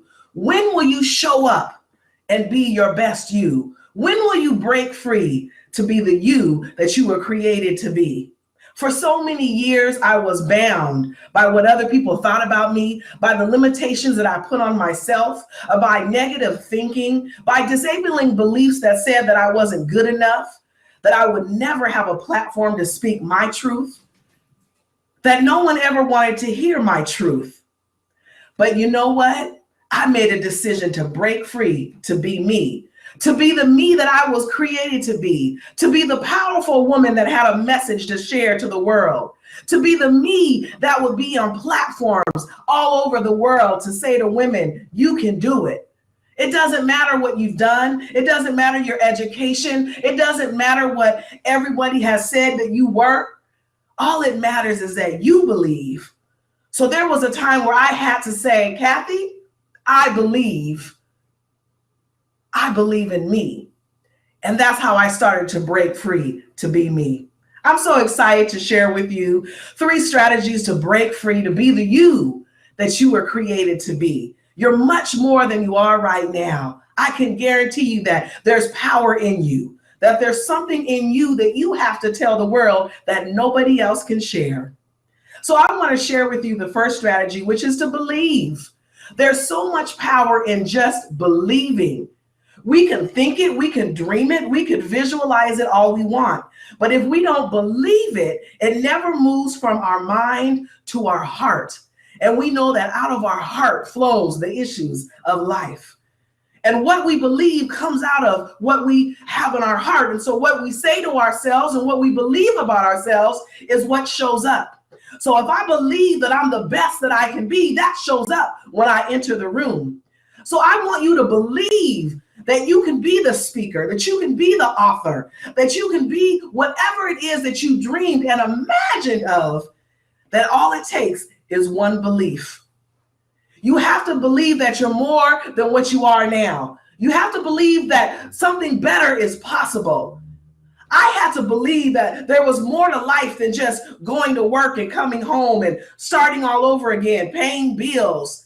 See, I had gotten myself in a place where that's all life was to me. All life was hitting an alarm clock, getting up in the morning, going to a job that I hated, coming back home and starting all over again. But that wasn't living. That was just merely existing.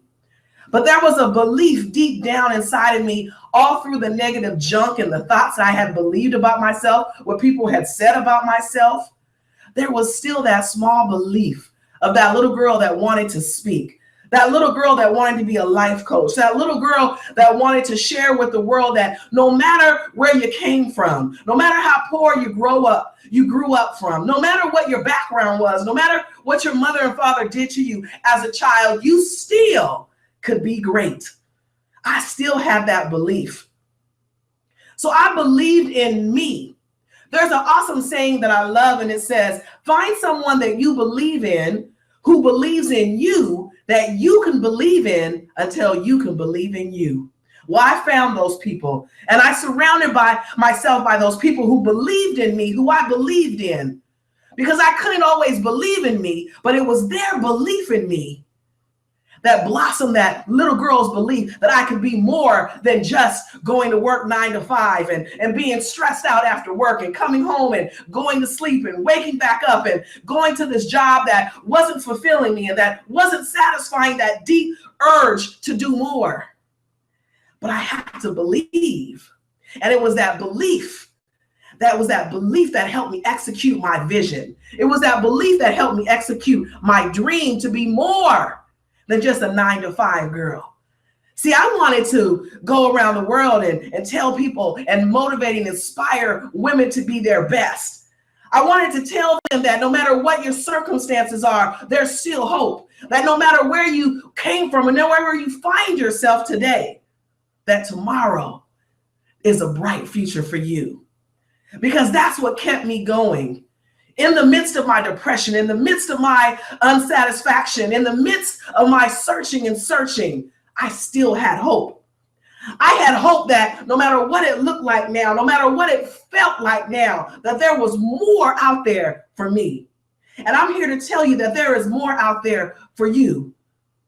If you're feeling like you are not satisfied in what you're doing now, perhaps you're in a job that's dead end, perhaps you're in a position that has no growth, I say to you, believe that there's something else out there for you.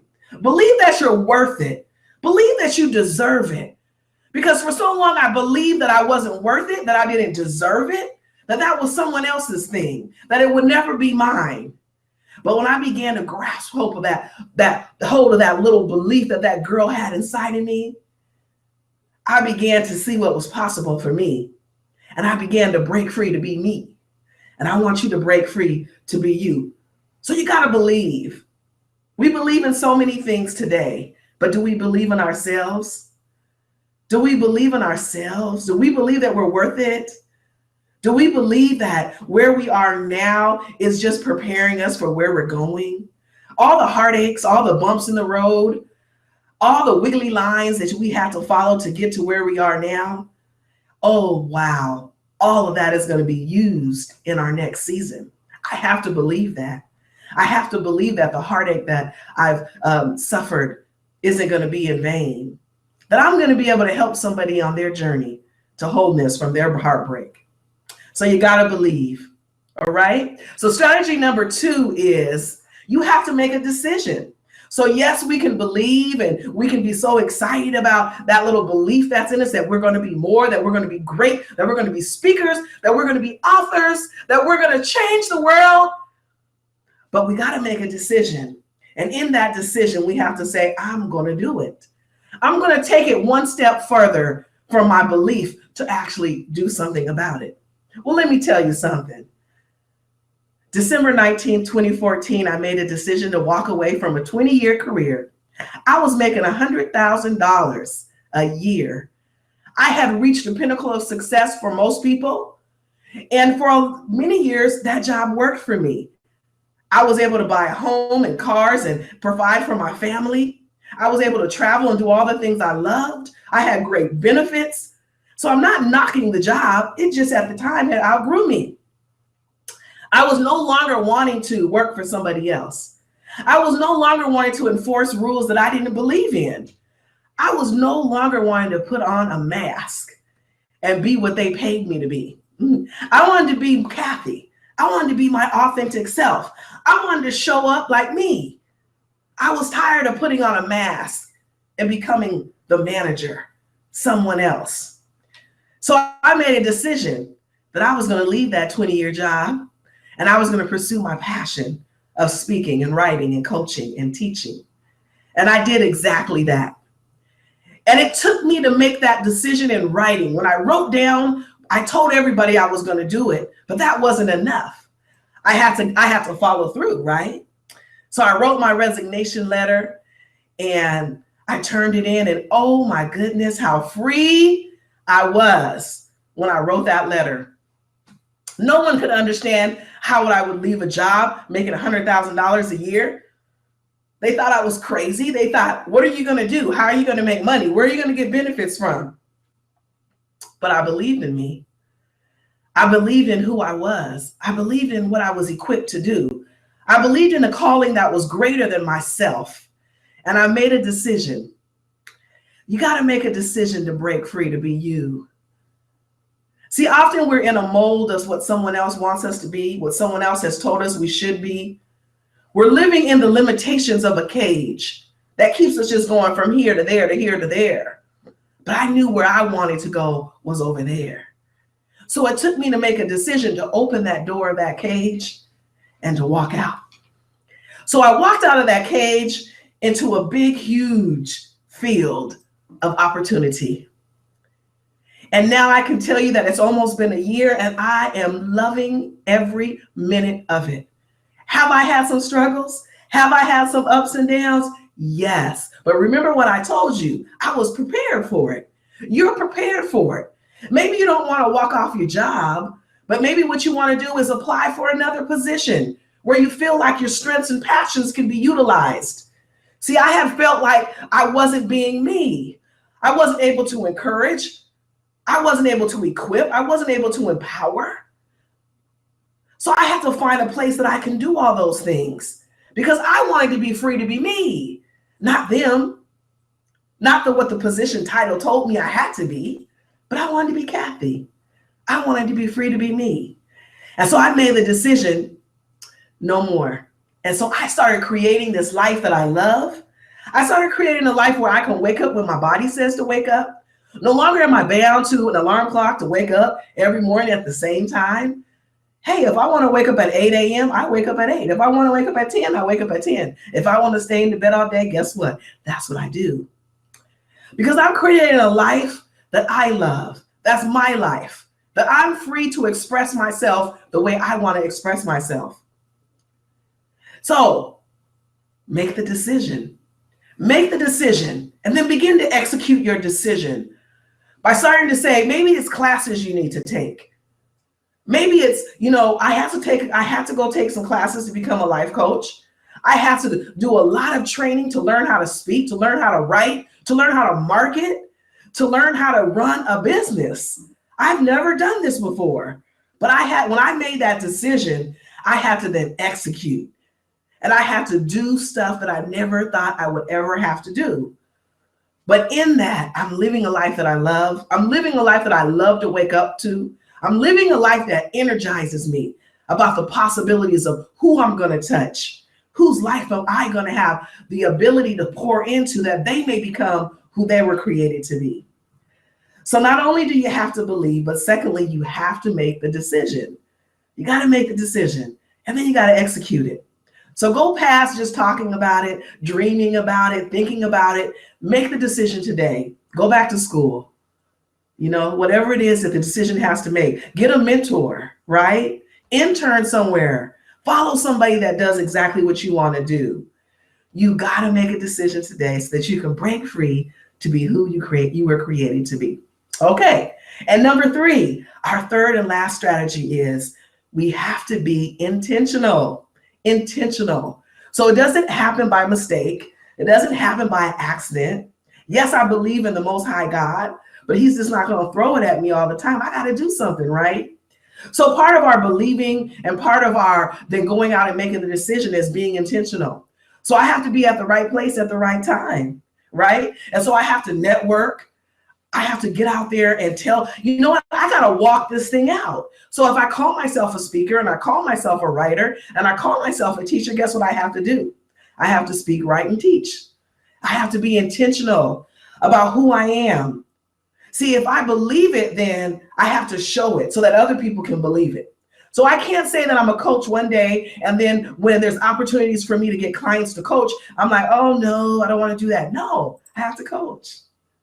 I have to coach.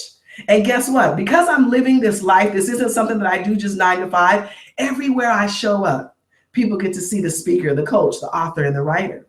So I have to be intentional about what I let in my ears, right? So I can't listen to all this negative stuff and I can't spend time just wasting around on the TV. No, I have to study because I have to build curriculum that can help people, that helps me, right? So I have to be intentional about my every move. I have to be intentional about where I go, what I say, right? And so we got to be intentional about what we want and what we say we want, right? So whatever it is that you want to be it. And be intentional about showing up that way. Sometimes I love, my good friend says all the time, sometimes you just have to be in the room. Well, being intentional means I got to be in the room sometimes. I have to sacrifice. Maybe I don't get to buy that outfit that I want because I got to be in the room somewhere. And I got to buy a plane ticket to be at a conference so I can be around like-minded people that are doing what I love to do, right? I have to humble myself and I have to say I need help. I have to be intentional about who I align myself with. Do they value what I value? Do they believe what I believe? Are they somebody that can help me?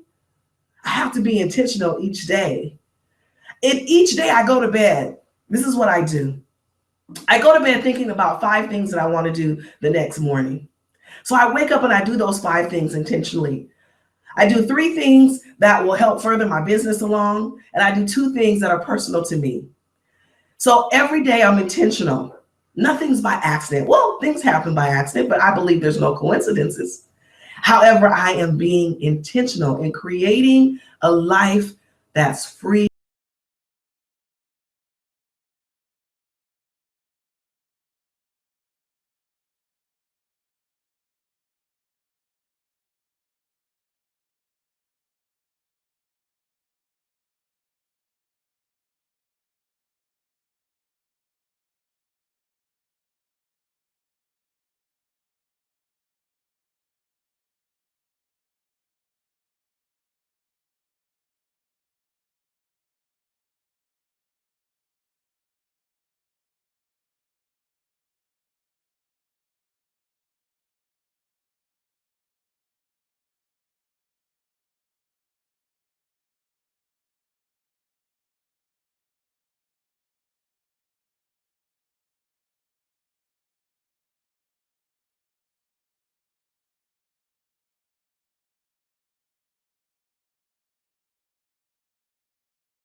When you get serious about taking a look at everything in your life, things get really uncomfortable. So I do know what that feels like.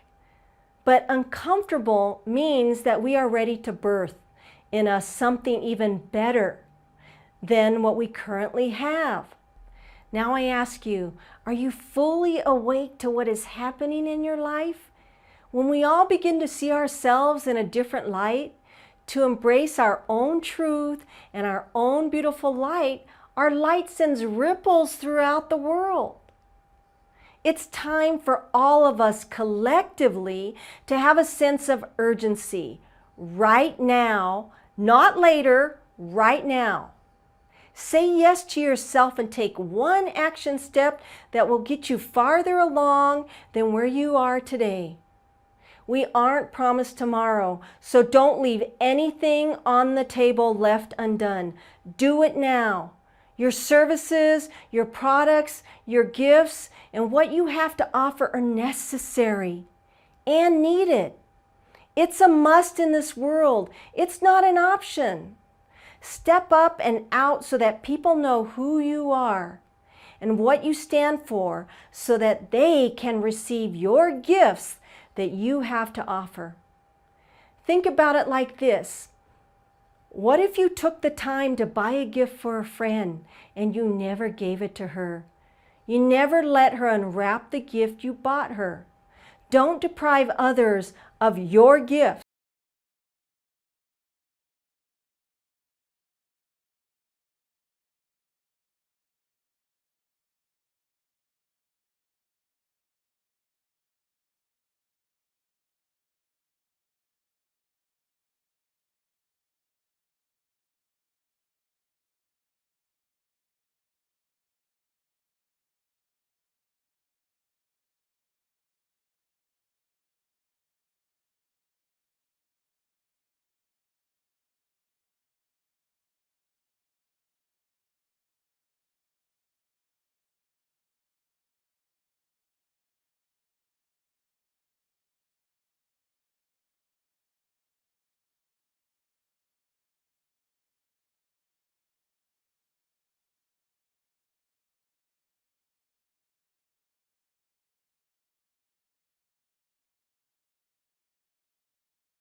It's important to acknowledge and then understand our fears so that we can move forward.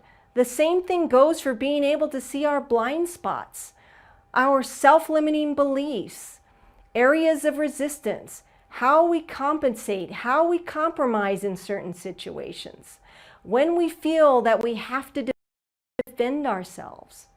All of these parts of our personality block us from achieving all we want in life. I love sharing what I do with people who are interested because it's fun to see the light bulb go on as they discover things about themselves. I share a self-discovery tool that is easy to learn, and it becomes a part of your daily lifestyle for the rest of your life, in the way that you live your life going forward. And it plays a very significant role in all of your relationships to consciously create great relationships in your life and business. When each of us understand and value ourselves and go through the continual self-discovery process, and as we all clear things from our past and have the inner wisdom to see the things that are holding us back, for example, those really painful memories, such as the deep shame that I felt about myself and my heritage. Then the beautiful parts of ourselves that have been hidden begin to emerge and come to light. This is what gives each of us light. The light of our inner being creates that endless ripple effect that goes on forever. I know that our journeys are not without hardships and heartache. But when we are consciously aware of our patterns of behavior, then we have an even better chance at creating the life we want to live. Now imagine a new and bolder you, one who stands up and out, who really honors and steps into all of your strengths, who speaks up without hesitation, who goes for it and takes risks, who uses all of your gifts and does everything in your power to maximize your talents. One who continues to understand yourself and knows that learning lasts a lifetime. And you learn to understand all of your friends and your family members and your co-workers, business partners, and spouses, and you see them in a new way. You see them in a different light. And you have a deeper compassion and appreciation for everyone. Wouldn't you agree that everyone is doing the best that they can based on the information and knowledge that they have inside of themselves at every given moment in time, including you? The knowledge you gain going forward allows you to meet people exactly where they are at on their journey, and you allow yourself to be okay with where you are right now on your journey. I want to encourage you to always be checking in to assess yourself first, and then evaluate all of your relationships. Because after you do this, your relationships will either improve or fall away. Your relationships make up your environment, your world. You have to live in it every day. You also have to live with yourself every day. Be honest with yourself. You always have a choice, and it's up to each of us to assess whether the relationships are working for us or not. If you aren't sure what to do, I will share a piece of advice that I received a long time ago from a dear friend, and she said this: ask yourself, does this feel right to me? Does this feel right to me? I would then add this question: are your relationships healthy? Meaning, are they good for you mentally, emotionally, and spiritually? This process of evaluation allows us to embrace ourselves honestly and wholly while honoring our own values.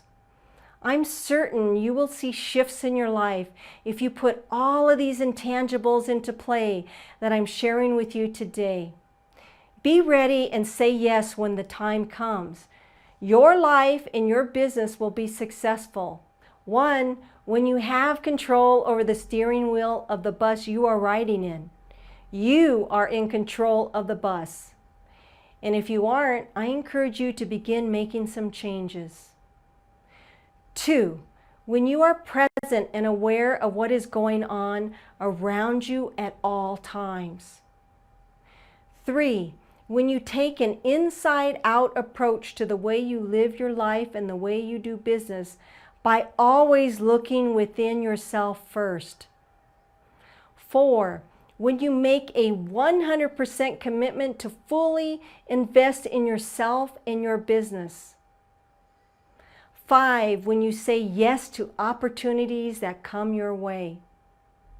Taking an inside-out approach means 1, constantly learning and investing in personal growth for yourself and education for your business. 2, identifying your core values and not selling your soul or sacrificing yourself in the process, whether in your personal life or business. 3, living in an alignment and integrity with those core values. They have a direct bearing on your personal and business decisions. 4, sharing from your heart, coming from a place of service rather than taking a what's in it for me approach. When you do this, you will never have to feel worried or stressed about selling your services or your products because you won't be attached to the outcome. The best business advice I received from a friend, she said this: never be attached to the outcome. It takes all the pressure off of selling because you're coming from a place of sharing what you are passionate about and sharing your why of why you are doing what you are doing. People will feel your genuine nature when you come from this place. 5, be real, be vulnerable, and be honest. Your audience and potential clients want to connect with you. Falseness can be seen a mile away. They want to see your authenticity. So don't mask your true self like I did. Get real, because once you do, you will establish a connection with them. You've now touched them with emotion. They can relate to you. They can feel you because you are allowing them to do so. Set yourself free so that you can experience the freedom that you deserve in all ways, in all areas of your life. I'll end with a quote from Richard Branson that says, if someone offers you an amazing opportunity and you're not sure if you can do it, say yes, then learn how to do it later. If you'd like to leave your comments, I would love to hear from you, or if you would like to receive a free gift from me, please go to my website, which is BeBraveSayYes.com. Thank you so much for listening in today. I wish you much success in your life and in your business.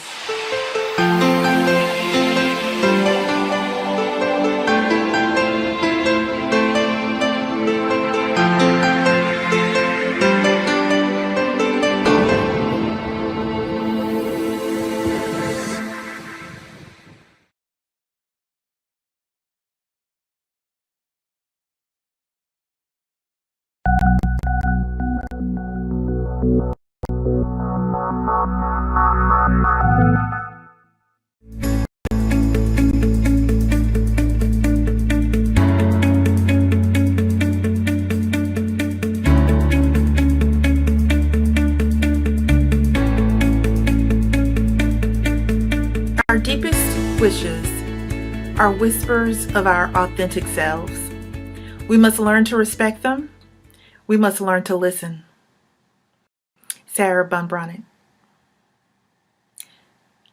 I don't want to get to the end of my life and find out that I just lived the length of it. I want to have lived the width of it as well. Diane Ackerman. Our deepest fear is not that we are inadequate. Our deepest fear is that we are powerful beyond measure, because it is our light, not our darkness, that frightens us most. Marianne Williamson. We are what we repeatedly do. Excellence, therefore, is not an act, but a habit. I'm Phyllis Clark, your confidence choreographer and education strategist. And every single thing that I have just quoted to you from our thought leaders in personal and professional development, I did not do. I did not believe. I did not want to believe. I did not care about. For a period of my life, I didn't want my voice. I didn't respect my voice. I didn't care about my opinion.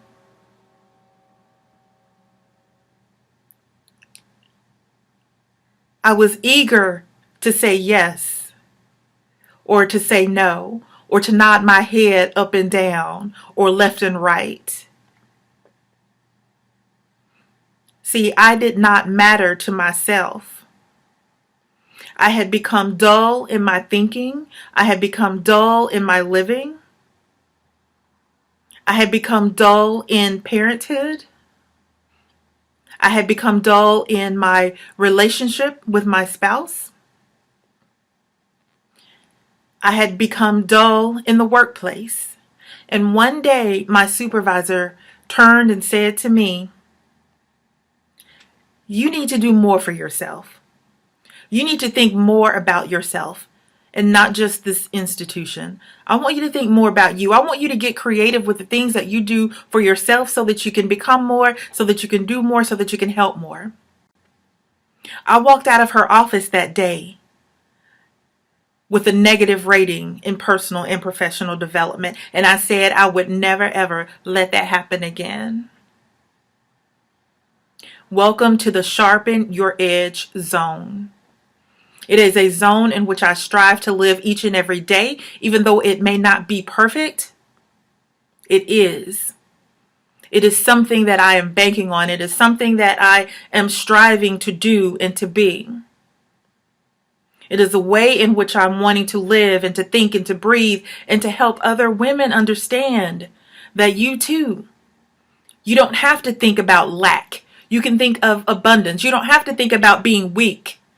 You think about being strong. You don't have to think about not having something, or not going somewhere, or not talking to a certain person, or not being able to speak up, or not being able to utilize your opinion and strengthen your skills and your competencies. Playtime is over. Playtime is over. It is time for us to rise up, to sharpen ourselves in each and every way. And I would like to share with you quickly 4 ways in which you can live your brilliance. You can be about your life. And in order to do that, if you do that, that is when you become more. That is when you can do more. That is when you can empower others. But first, you yourself have to be empowered. So the first way in which you can live your brilliance, you guessed it, Sharpen Your Edge, is an acronym. EDGE is an acronym for more robust action words by which you live each and every single day of your personal and professional life. E stands for empowerment. That is the first way. The dictionary defines empowerment simply as giving power to. And I express to you that it is also giving yourself authority to be who you genuinely are in every circumstance, no matter what it is that you're going through. You give yourself the power. You don't have to reach over there or up there or down there. Let's stop trying to validate ourselves externally and do all that we can do to be who we can be internally. Empowerment. We're speaking about mindset. We're speaking about motivation. We're speaking about fearlessness. A popular saying right now is feel the fear and do it anyway. Feel the fear and do it anyway. Your family rests on that. You as an individual, you as a woman rests on that. Playtime is over, people. Time out for being motivated by something outside of yourself, by something that you have to see or something that you think you have to be. The only thing you have to do is to be who you are in every shape, in every way, every single day. The second way that I want you to think about sharpening your edge is discovering more of who you are. Discovery is about understanding not just your core values and your passion, but I want you to think more about your strengths. I want you to think more about what you can offer, not just to yourself, but to the world with your strengths. We all know and, criticize ourselves, let our inner critics talk about our weaknesses and the things that we can't do and what we lack and what we wish we could do if only we had, if only we could do, if only we could be. Time out for that. Let's think more about what we do have, what we can bring to the table, how we can lift our voices. And if you are feeling unsure about anything, whether it's a skill or a competency or knowledge base, go out and learn it. Go out and do it. Feel the fear and do it anyway. When you think about your strengths, I think about a time where I decided to focus in on more than what the culture talks about every day in terms of flexibility and different characteristics and qualities of ourselves. That's all well and good. But I submit to you today, I want you to think about what your strengths are in terms of how you maximize your resources, how you strengthen yourself through productivity and the things that you create each day, those things seen and unseen. I want you to think about how strategic you are. I want you to think about what type of input or resources you can bring to the table. You see, discovering who you are is going deep. And when you do that, other things will start to come up for you that you're going to have to deal with whether you want to or not.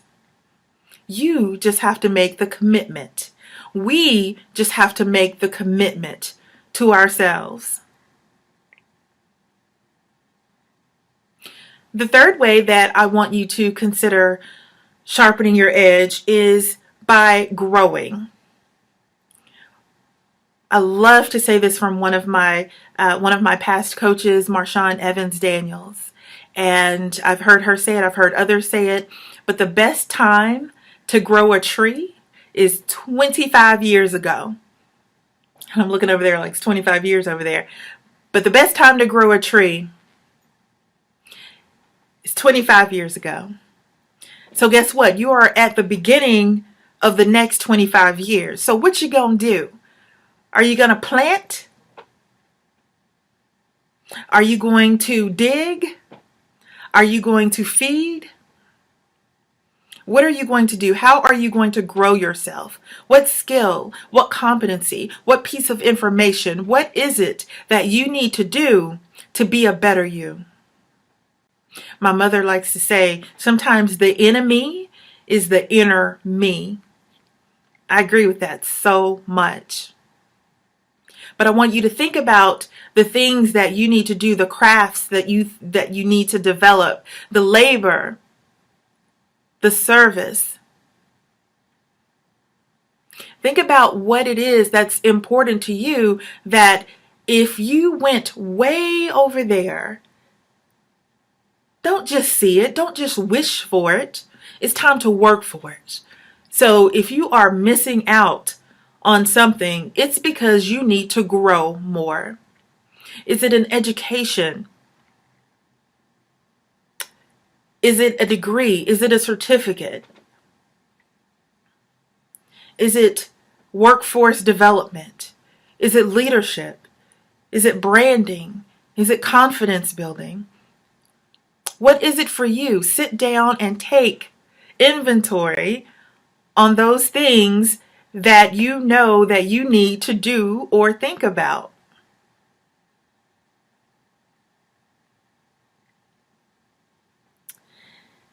The fourth way that you can sharpen your edge is being excellent at everything that you do. Striving to be excellent at every single thing that you do each day. Whether it's a conversation, whether it's something at work that needs to be fulfilled. Whether you are managing operations in your home. Whether you are taking care of children, your children, someone else's children, whether you're making decisions, give it all you've got. And yes, make a decision about whether or not these things need your attention.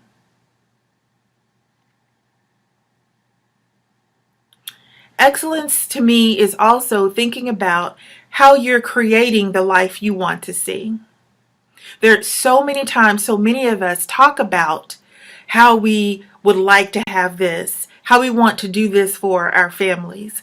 You know, we can make a list of all of these dreams, all of these things that we are interested in. But how are you going to carry it through? What are you going to do to get it done? I want you to think about that. So for me, I don't make to-do lists anymore. They're nice, they're fun, they get lengthy, and then you get frustrated when you don't carry out all of the things that you are supposed to do on this amazing to-do list, right? Another person of interest, Brendon Burchard out of California. A lot of people know him now. He's an amazing personal development specialist. And the one thing that he talks about that these superhuman people do, they have what's called productivity reports. I use one every day.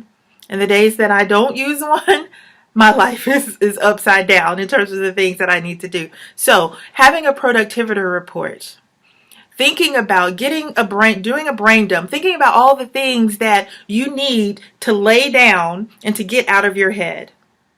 But you organize it in such a way where it's prioritized. I talk to students all the time about, maybe there's no such thing as a balanced life. I want you to consider that. Maybe there's no such thing as a balanced life. There is a such thing, however, as a prioritized life. I will go nuts if I try to balance everything. So I don't do that anymore. If that means my dishes have to stay in the dishes for 2 days, 2.5 days, then so be it. Think about that for yourself. How can you become more productive with the things that you need to do by prioritizing them? Who are the most important people that you need to talk to today? Who are people that you can talk to tomorrow? What are the most important things that you have to get done today? What are the things that you maybe can do? What are other things that you need to remember and that you just want to get on paper just to see it and to remember it? What are some miscellaneous things that really aren't that urgent, but they're important? And I want to put my eyes on them every once in a while. Think about how you can categorize your life on a daily basis. There are all sorts of tools and resources and other things that you can do now, and apps and software to be able to do this. But the one thing that you have to remember in order to see results, in order to get to that outcome, in order to get through to that transformation that you desire in terms of fulfilling and living a prioritized life, You have to commit. 2 words, commit. But yeah, you have to want to do it. You have to follow through. The fortune, they say, is in the follow-up.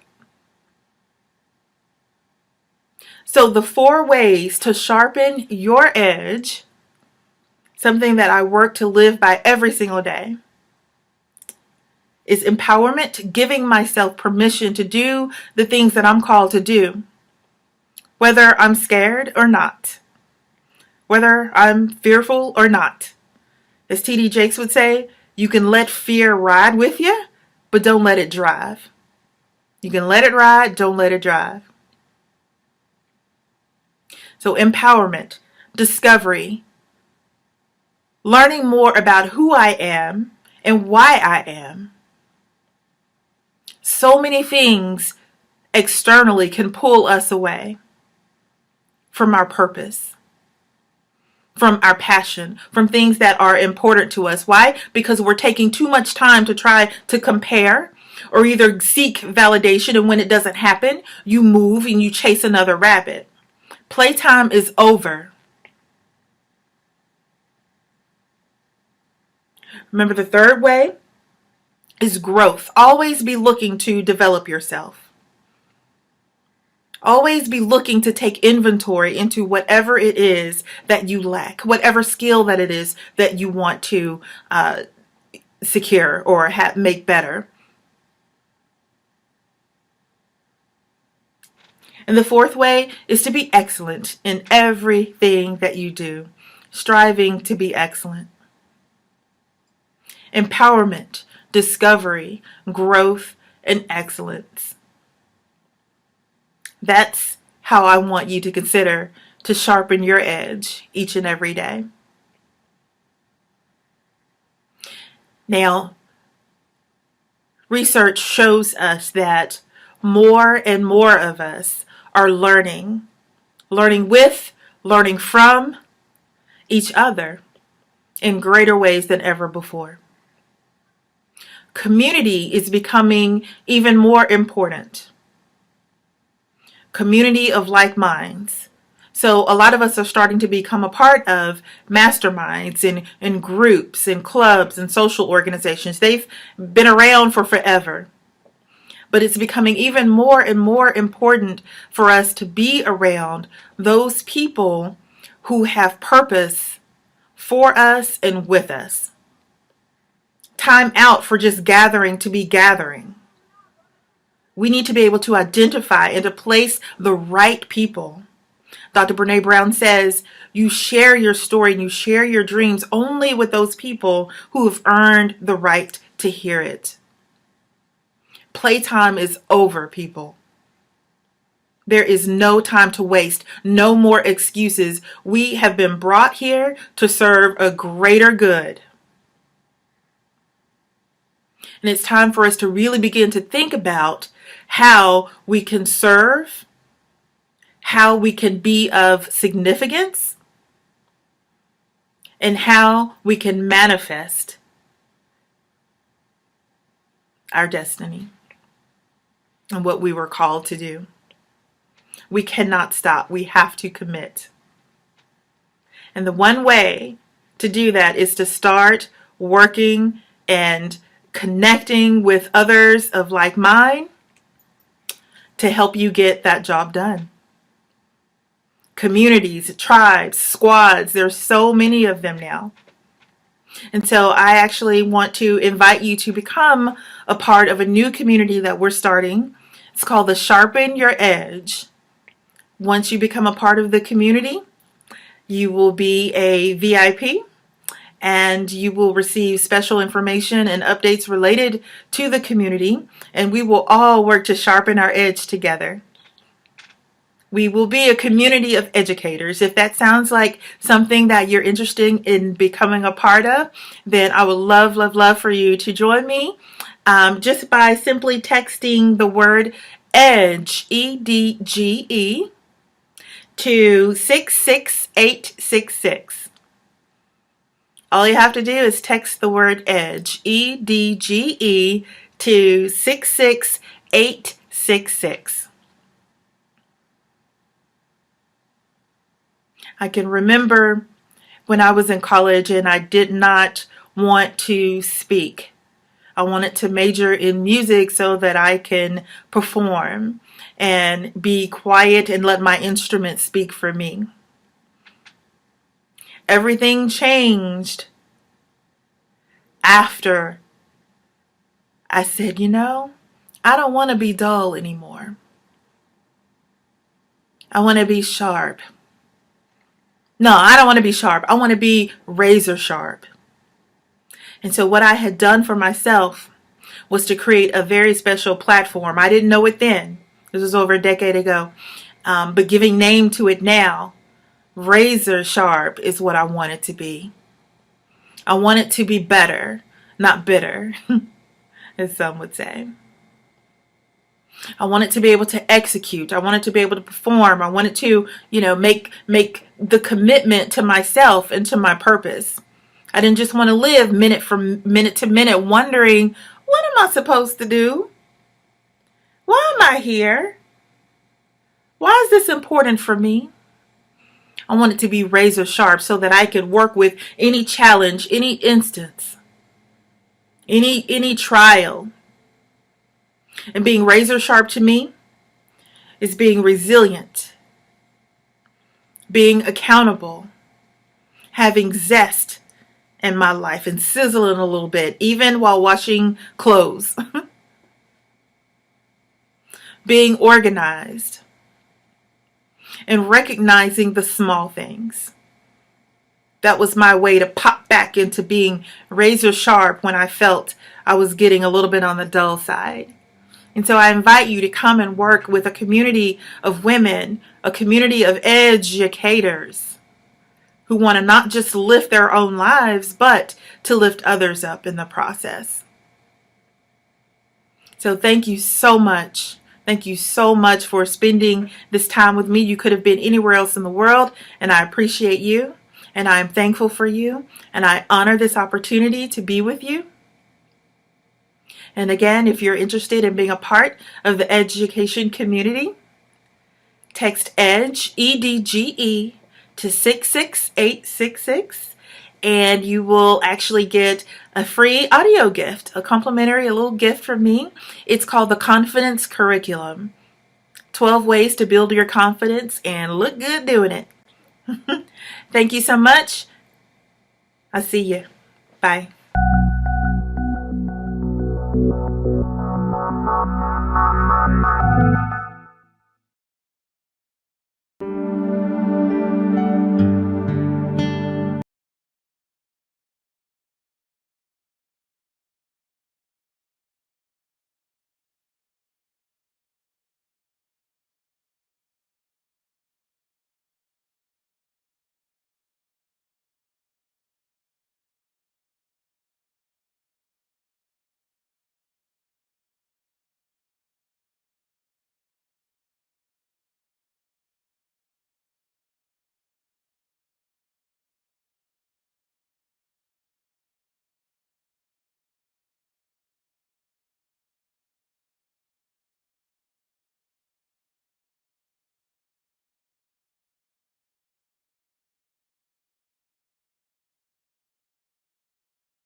beliefs that that control you.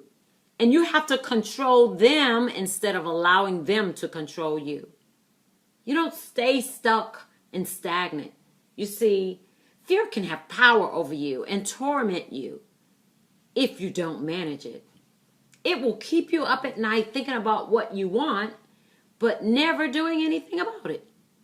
That great idea that you're allowed to lie dormant will eventually be executed by someone else, leaving you feeling empty.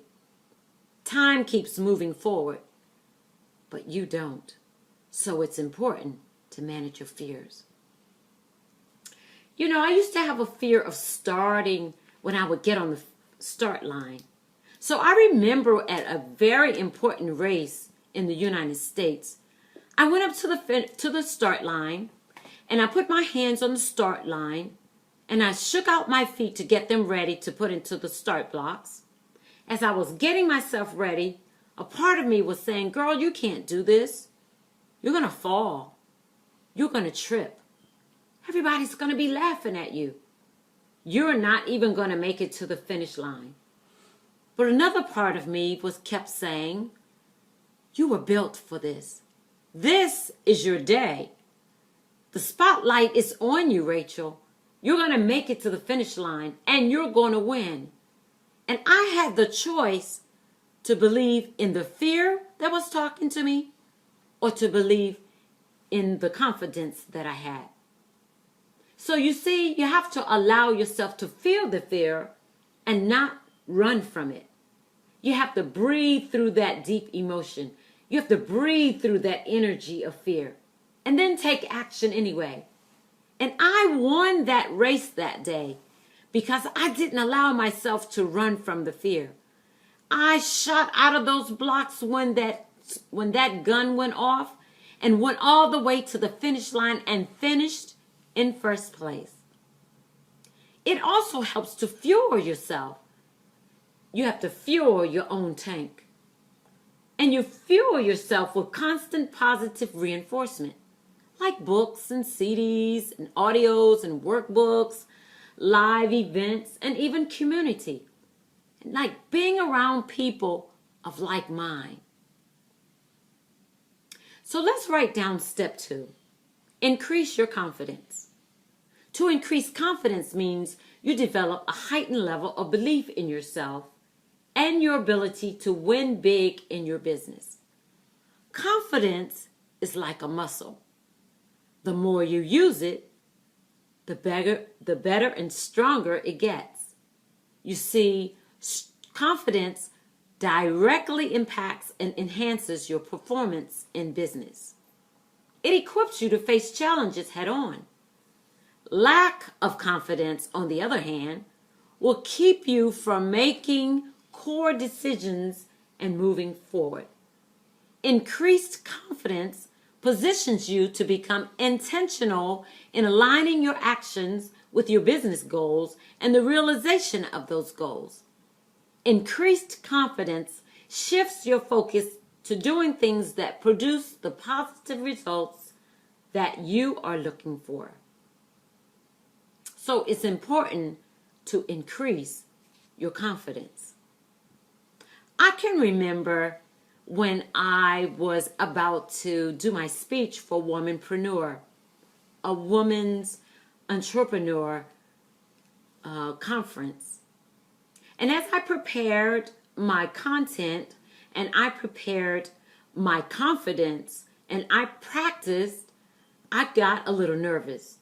As the day got closer and closer and closer, and it was almost time to do my speech, I started shaking in my boots. But one of the things I had to realize was that I had prepared for that day, and I had prepared for that speech, and I had prepared for that moment. So I had to walk myself out of that fear and into my confidence. So one of the things you have to remember is to keep learning and mastering your craft. And the more knowledgeable you are, the more confident you become in business. The more confident you are in your business, the more you can magnetize clients and you become willing to ask boldly for the sale. By focusing on the value of your services and the products that you have, you will close more sales and increase your rates. Now just ask yourself, what will my clients be unable to do without this solution? What will they be unable to do without this service or without this product? So it's important to walk in confidence. The third thing that I want you to write down is eliminate some negative talk. To eliminate negative talk means you shift your internal dialogue and become your biggest cheerleader and not your biggest critic. Robert Kiyosaki says, it's not what you say out of your mouth that has the most power. It is what you whisper to yourself that has the most power. You see, negative self-talk weakens your resolve to take risks and play bigger in your business.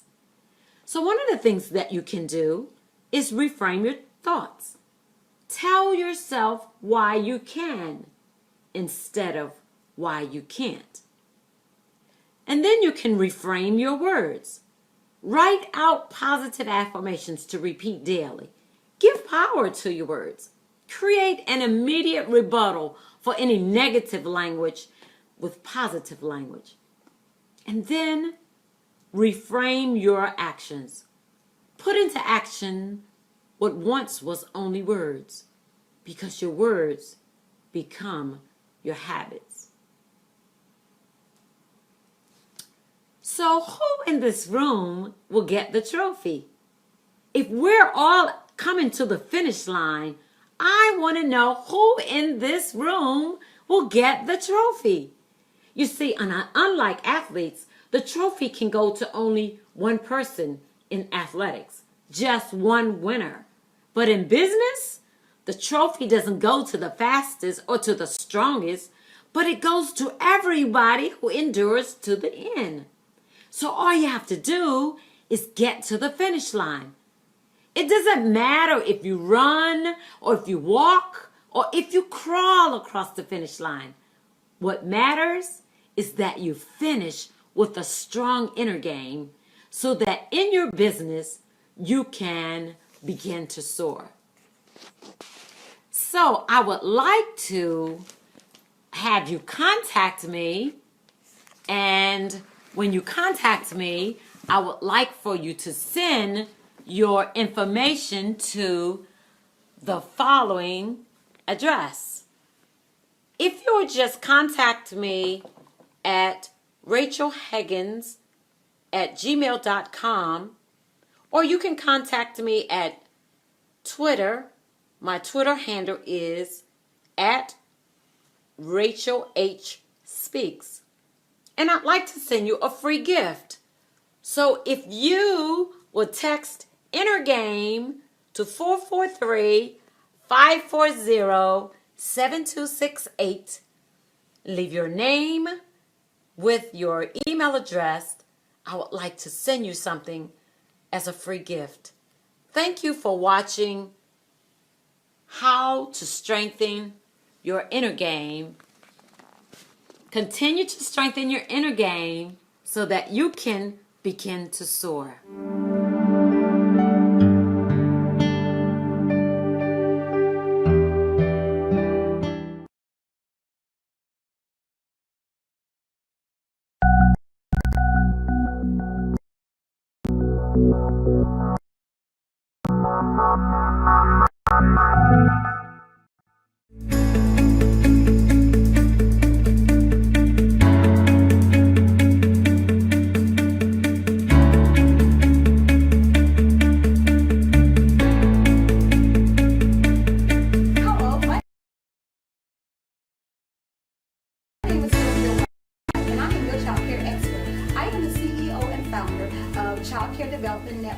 Where we impact, inspire, and develop operators, owners, and directors in the child care industry. I would like to thank Cheryl Wood and her team of PTIO 2015 for allowing me to share my area of expertise with you. When I was growing up, I was in a family of 7 children. And my mother and father, as awesome as they are, and they've done the best job that they knew how to do with raising 7 children, I have to give my hats off to them because I don't know if I can do that. However, being the middle child, I was missing something. And the something I was missing, I could not understand why all the dreams, all the ambition that I had, for some reason, I could not accomplish the things that I wanted to accomplish in my life. I was very independent. I started working when I was 15 years old, and so I paid for everything, my college, my high school, rings, everything. I did everything, but for some reason, I did not have confidence, and I was a pleaser. I wanted to please everyone. And as my life went on, I realized that that pleasing thing was just not, it was not working. I wanted to please my pastor. I wanted to please the first lady. I wanted to please my husband. I wanted to please this person. And it never got me anywhere. All it got me was disappointment.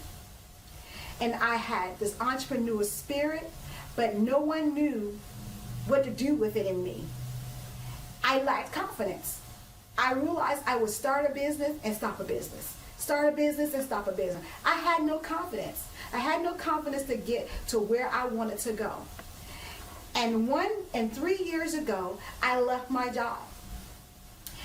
I had no even idea why I left my job, but 3 years ago, I left my job. And I knew that there was something special that I was supposed to do in life.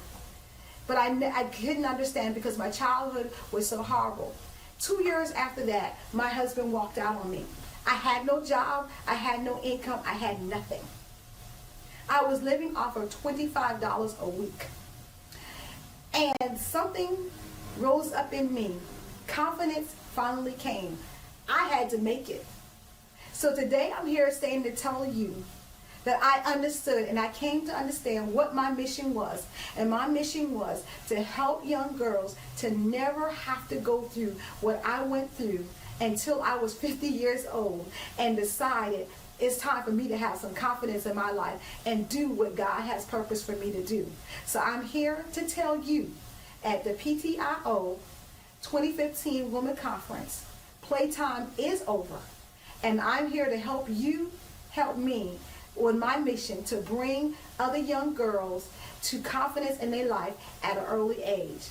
I am not going to just leave you empty-handed. I am going to give you 10 awesome tools to help you build confidence in your young girls and your life. Just as I did with my 2 daughters. It could be your niece, it could be your daughter, it could be someone on your job you want to mentor, or someone at your church that you desire to mentor. But these tools are definitely going to help put you on the path to building confidence in the young girl in your life. So the first tool I'm going to talk to you about is that you need to have confidence. Children learn more by what they see and what they by what they do. So if they see you walking in confidence, they see you doing confidence, guess what they're going to do? They're going to do confidence also.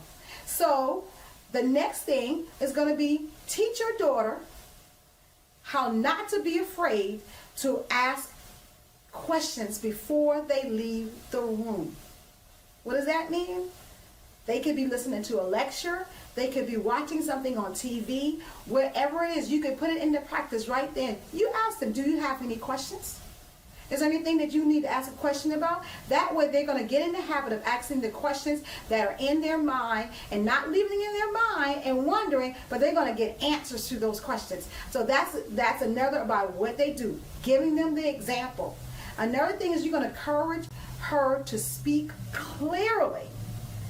Now, don't do like this right here, but speak clearly so someone can hear them, so they can understand. Many times our girls kind of pull back when it's time to speak, but give them practices. Give them something to read out loud. Put them in front of the camera, just like I'm doing today. Let them know that it's okay for them to speak and to speak what's in their heart. I used to do to my girls, I would give them a paragraph out of a book and I would just tell them to read it out loud and I'll critique them cautiously, not where it's going to break their spirit, but cautiously, speak up louder, stand up straight. Those are the things that you can teach the young girl in your life in order to build confidence in her. And that leads to the next one. Teach her to walk, stand, command the room when she comes in. I know they always say that about my children. Like, my children think they're all that in a bag of chips, and we fine with that because my children walk in confidence. And I know these things because I have instilled it in them since they were young girls. You have to teach them not to slouch over, but to stand up straight and to be happy and excited about what their purpose is in their life. So that's going to lead us into step number 5. Teach her to look directly in the person's face when they're speaking, not looking over here or looking all around, but to look directly into the person's face when they're speaking, because that's saying, I need you to pay attention to what I am trying to tell you, to what I am trying to tell you about my vision and my purpose. And that is another way. The next step is praise your daughter in her. Oh, the radio